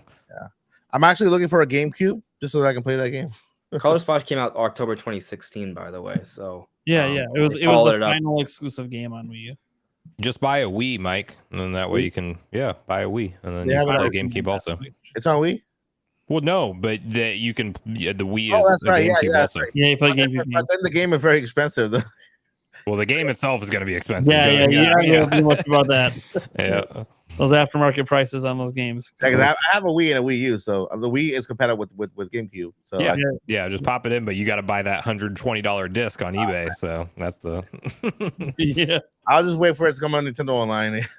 And play it. I mean, you have a Steam Deck. There's these thing called emulators. I'm not sure if you ever heard Yeah, of but them. I don't want to. But they're not even selling the game right now. You're not hurting anyone at this point. Look at the law. let me ask you guys a question. Or Eric, are you done with your predictions?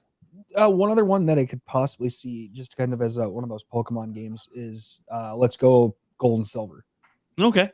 So I would kind of love it. bringing Oh, that's in that- great. the Let's Go I would do that. again but just moving it up in the series because Sure. Yeah. Let's Go came out in 2018, so Yeah. I mean I could see them I moving those always along. felt They that sold- wasn't a one-off. I they know some people sold- were upset about it. was but- it four as of March of 2022 it sold between the two of them was like 14.35 million. Huh? So I could Worthwhile. see him doing it. I know some of the hardcore Pokemon fans were kind of let down by the Let's Go iterations, but I honestly had so much fun with Let's Go Pikachu and Eevee. I mean, it was just fun. And I know like they should evolve the formula a little bit, maybe where it's not just the catch mechanic is the only way you interact with Pokemon. Like maybe you have the option to battle them too. But regardless of if they keep it the same or not, I just had a blast with Let's Go. So Let's Go Silver and Gold would actually be like on the top of my hype list for Pokemon games in 2023. I want a game that you can actually raise a Pokemon day by day, like a real Pokemon breeder. a real time game that you can actually get a Pokemon and raise them day by day, train them, and then watch them grow, kind of get attached to it, like Tamagotchi. Yeah, but in the game when it comes to Pokemon, pick one and then just spend your time with that. So Be cool. Nintendogs, but with Pokemon. Yeah, that. Yeah, That's the next Pokemon mobile app. No, it's gonna be Nintendo. It's coming out in February. They could do something smart with Pokemon and AR and that kind of setup, Yeah, that's Yeah, true. honestly, I think that would be something that would be if you want a mobile game to do really well. I think like a Pokemon Nintendog style game would be really good. Yeah, right. I'd play it too. I'd like. Can you it imagine like you're taking 20 minutes. your I forgot this. Never mind. I'm gonna say anything. Never mind. Just move on. Forget it. Yeah, I don't know. I just it's one of those things that hopefully they just find a year where they can revive some of these old games and bring them give them the Switch treatment. Let me ask you guys a question. I didn't predict Kid Icarus because I'm not sure when it's coming out, but I 100% believe that Kid Icarus is being produced by Bandai Namco. But that's what I believe, right? A lot of you guys mentioned Kid Icarus as part of your predictions. I'm just not sure which year it comes out. You guys also agree that listing we saw about Bandai Namco working on being hired by Nintendo to make a action remaster, a 3D action remaster, and then with what's his face? Oh my God, Sakurai. Thank you, Sakurai, the Godfather, father of Smash Brothers and Kirby, Masahiro Sakurai. It's all coming back to me now. He teased, or arguably teased, Kid Icarus Sport because during one of his little videos on his personal channel, he said it'd be really great if someone were to port Kid Icarus to Switch. So I took that to mean, it already made sense. Like I already thought that the best case scenario for that 3D action remaster was Kid Icarus from Bandai Namco. Once Sakurai said that, I went from 80% to 99.9% that that's what they're doing. Do you guys agree? Yeah, and he actually looked at the camera. Like he was like, it'd be great if somebody ported that to Switch, wouldn't it? I mean, he was. Yeah. I for sure feel like that was him. Like, yeah, we're working on it. I think that that's one of his little side projects. I don't think, even though he's stepped back from Smash and is quote unquote taking a break and doing the YouTube content now, it's like I still think he's actively involved in something gaming, and it's probably that. Yeah, like an overseeing role, like not active, just making, just double checking in, making sure everything's okay. I feel like he might take a similar role with a Smash Ultimate Deluxe or something too. I had a different take. Smash Ultimate Deluxe. That Kid Icarus mentioned.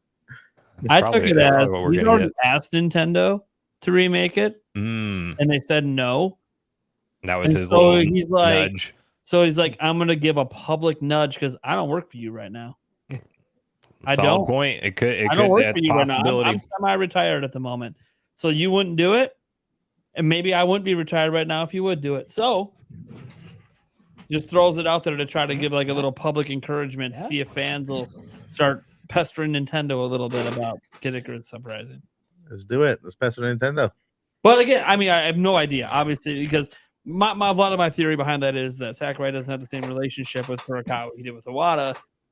Like Iwata probably would have just said yes to anything he wants. But that's not the way it goes with Furukawa, numbers guy. Mm-hmm. So. Yeah, but also Sakurai just made Smash Ultimate the best-selling fighting game of all time.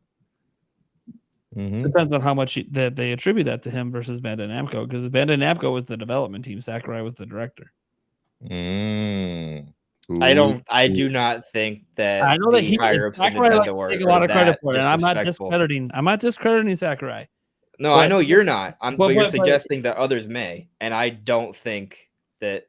I mean, yes, I think the Bandai Namco team is good, but that's in part because Sakurai was at the head. Sure, absolutely. Yeah, but I also think because they have that history of working with Sakurai games, that they would do a great job of remastering a Kid Icarus Uprising. Sure, could happen. I just kind of get this feeling that if it was happening, he would have never said, "I'm like retired in the moment. I'm retired for now." I think taking a break. He also might not be doing that much for it, so I don't think a game that he was the father of, he would just not be heavily involved with a port of it. I just don't. But a port is not really like if they're just using the same game but making it visually look better, and if you also tie that to like Bandai Namco, you got to do more than visually look better. That entire control scheme doesn't work on Switch. They'd have to rework the whole game. Well, yes, from a mechanic perspective. But like, I mean, but I'm talking in terms of like the story of the game, the general overall. Everything's a brand new game. But I just don't think he wouldn't be heavily involved when that control scheme specifically needs to be reworked. There's another angle I think that should be brought up, and this skews my perspective. I don't think wrongly skews my perspective, but it does affect my perspective. I want it to happen, by the way. Oh, I'm sure we all do. Does anyone not want this Kid Icarus Uprising remaster to happen? Me, Eric, when you raise your hand to your head, I thought you were going to raise your hand. I would hate that. I gotta give a controversial opinion every time. I was itching, so. Every So time. it's just poor timing. Every time. Mike. Yeah. Hey, I'm just taking your place today, man. I know. I usually try to go opposite when I agree with you. Yeah. I'm just, yeah. So The funny thing is that you guys haven't been noticing it, but it's been an act this entire time, even with the Switch 2 thing. I knew, Mike. I knew. Yeah. I knew. I just been playing the part. I knew. But you know what I loved about you playing that? You got me to get passionate on the podcast. I've hardly talked in like a month on the podcast, so thank you for that. You're welcome, man. You're welcome. Anytime. So what I was gonna say though, this is how I feel. I think it's backed up relatively, but I'm sure some of you will disagree. I think Sakurai has shown a healthy history of teasing Nintendo announcements. Like, I think one, I mean, there is debate about this one for sure, but like when they showed Samus and Ridley at the end at E3 2018, I think in part that was done because there was a hope that there was going to be something Metroid talk about at the end of the year, but then infamously that January they had to restart development for Prime 4, which I also think pushed up the Prime remaster. But then you look at, for example, Luigi's Mansion. There was this huge tease with Luigi in the mansion, and you could say they were just taking that narrative and just playing with it. But not too long afterwards, we got Luigi's Mansion 3 announced. So I mean, this little like cutscene came out in 2018 in the lead up to the release of Smash Ultimate, and Luigi's Mansion 3 came out in 2019. So it wasn't like it was far removed. I think they were teasing Luigi's Mansion 3, and then we've seen this emphasis with Captain Falcon, and this one might be a little bit more of a stretch, but I was wondering if maybe that all those references to Captain Falcon might be like a subtle, hey, look, Nintendo might give us something F-Zero in the not so distant future, and we might get an F-Zero remaster this year. We don't know for sure, but if that happens, it's all of a sudden like there's these different things that Sakurai was alluding to that did materialize into something. Okay. Now, technically, I've only actually brought up one, and that's the Luigi's Mansion one.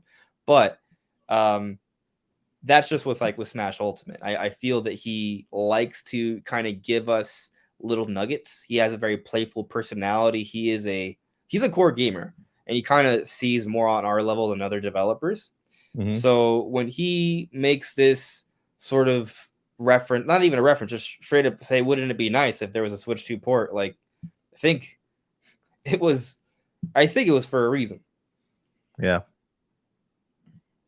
Like, he's aware of what people will think by saying that, is my main point. Sure. I agree. All right. Well, I think that's going to do it for this episode of the Nintendo Prime Podcast. Andres Risto, you got anything coming up you want to talk about, and where can people find you? Yeah. So if you search Andres Restart, as my name shows, you will find me in my YouTube and my Twitter. I make YouTube videos pretty much every day.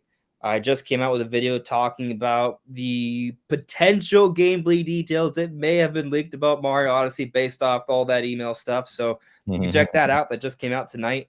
I have a video probably tomorrow coming out about why I think Switch 2 is coming out sooner than some of us may realize. And I am planning that Zelda Versus discussion to happen soon. So check me out. Check him out. Check him out. Speaking of checking them out, I check them out every day. How's it going, Mike? Odyssey? What do you got going on? What is going on, Nate? It's a deal. Down appeal. Anyway, so I haven't been on camera except for the podcast so far this year. Been voiceover. Voiceover Odyssey. Voiceover Odyssey. There you go. Yeah, but of course, it started out because I was sick and feeling a lot better now. Thank everybody for the messages. I'm COVID negative. That's good. Okay. So I'm just but right now, since I've already started redoing my entire set, you guys can't see back there, but it's a whole bunch of mess. I just wanted to I'm gonna wait till everything is done before I come back on camera, so that next time you guys see me on camera, you'll see the full set.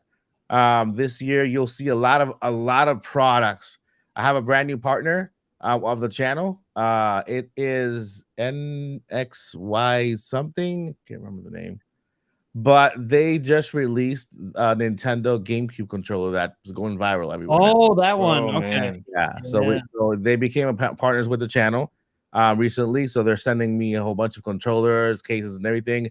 I'm gonna have a brand new setup with a new desk, goes up and down, everything. So you're gonna see a whole lot of products besides news. I'm gonna release 2 videos a day. One's gonna be the news, and the other one's gonna be products. So, I mean, that's what's gonna be new for that, because we have that partner, and then we have a whole bunch of other people sending up stuff. So we'll have products. We'll have products to showcase, because that's one of the things that people have been talking about. I used to show products unboxings, but I stopped. But I have now. I'm gonna go back to that. News and products. The podcast is coming back soon too. Nin Topics podcast for those. Nin Topics podcast is coming back. I'm doing 3 more episodes with voice actors that I already have planned that I had to cancel because I was sick. Once I get through with those, season 2 is going to be all about your favorite content creators, in which I plan to have Nate on the first episode, and then the worst episode. Don't watch. Yeah. But I'm going to have different people. Somebody doesn't know it, but he's going to be on it too. I'll be there. I'll be there for you. Listen, my podcast is not so much your typical gaming podcast, because when I interview voice actors, what I do is I get into their careers and I get into their lives, so you guys get to know them better. That's what I'm gonna do with content creators. I'm not gonna talk about just maybe like smidge gaming at the beginning, but it's gonna be about them. Like why are they who they are? That way you guys can get to know your best content creators, get closer to them, find out maybe a little thing you didn't know before that might just convince you to stay a little longer, or maybe become a member of that content creator, something like that, something in that sort, just to make sure that we go back behind the scenes and just talk about about life and that sort. So just stay tuned for that, and I think that's about it. Awesome. Bro, what do you got going on? 6 weekly videos, so basically 5 through the week, and then 1 either on a Saturday or a Sunday, all Nintendo focused. Occasionally we talk about stuff like Microsoft buying Activision Blizzard, but that's a rarity. Or if there's a broader gaming topic, we talk about all the consoles, but in general it's mainly Nintendo focused. Switch news, Switch rumors, Switch leaks, anything that's being talked about heavily online, I'd throw in my 2 cents. And then in terms of like upcoming stuff in 2023, I want to continue just ramp up content production, maybe go to 7 videos a week this year. We'll see.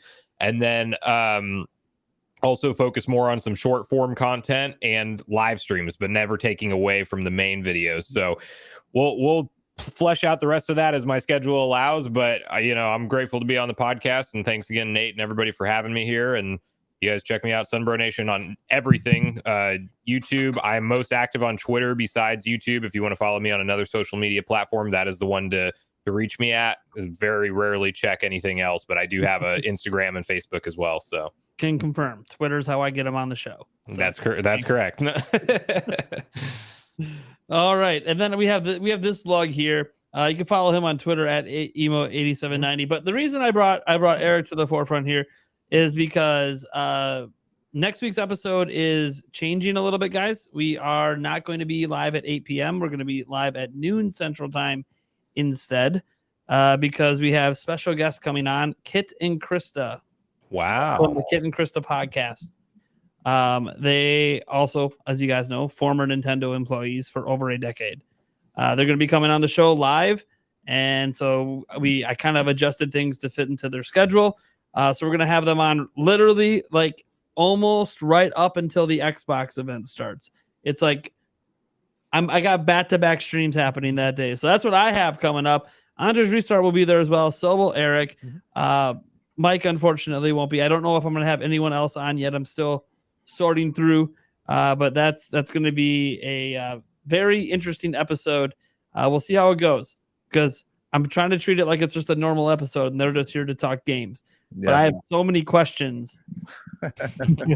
So many questions that I'm going to try to refrain from from meandering them like it's an interview, because that's what every single other show does with them, and that I don't want that to be what we do here, because that's not what our podcast is. We're not a Mike Odyssey podcast asking questions. Talking about what you talking Here about? talk games. Here talk games. So we'll see what happens. There'll probably be a couple questions, but we'll try to keep it on the low.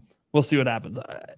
Yeah, I'm excited. I'm excited about it. It took me like 2 months to make this episode happen. So. What you're saying is if you start asking too many questions, I need to reach over and slap you. Probably. Okay. I mean, they probably expect it, but I mean, yeah. I want them to come into the unexpected.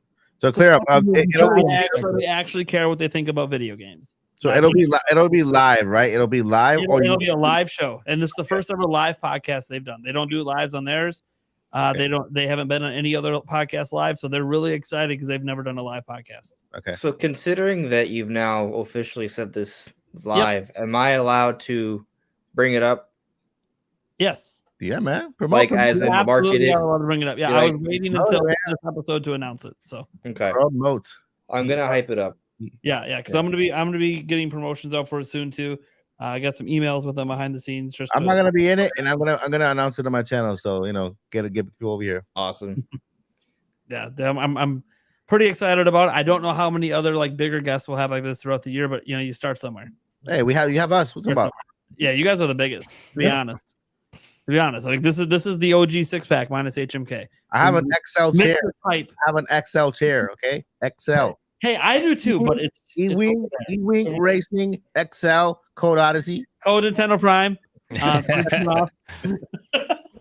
Conflict of interest here. There's one prediction I forgot to say. You don't have to use my code because everything's 20% off on their website right now, so the code's irrelevant. You can use my link down in the description. Use Nate's link and my code, and we'll be good. Yeah, there you go. Use my link because I'll get credit for it, but then so will Mike. Will someone get dual credit? Yeah. There you go. I actually don't know how that works. This is random. I just need to get it off my chest. I forgot to say this earlier. You know my chair? There will be DLC for Switch Sports. There we go. I thought he was DLC. I'm buying an E-Win racing chair right now. Oh, right? Nice. Listen. What you don't know is that right now, if you buy it now, you can split the payments in 4 payments. Oh, here we go. Here we go. So 4 different ways to pay. Yeah. Listen, they don't take credit. All you gotta do is split the payments in 4 equal payments. You see this guy right here? Yeah, I look like him. They got chairs even for me. Can you pay in V-Bucks? You Fortnite? No. Can I pay in Robux? That's a negative. That's a negative. What? Dude, I love that ad you've been running lately. It's hilarious. So you have been on camera for the E-Win Racing ad. Oh, dude, I love when people have fun with their ads. It's great. It's great. Laugh track. All right, guys. Well, thank you so much for tuning in. You can get our episode, obviously, right here on the Nintendo Prime channel. Otherwise, if you want the audio version, it's everywhere audio podcasts heard. Should be up tomorrow, audio-wise. I know we got about 180 listeners on the audio version. It's growing. It's been growing since we went to the new format. So, hey, who knows? Maybe someday the audio will outpace the. If we start climbing up those charts, maybe they'll start outpacing the video. We'll see. You guys have a wonderful rest of your day, evening, whatever time it is for you. Stay happy. Stay smiling. Tell someone you love them. Peace. Never get out. And journey on.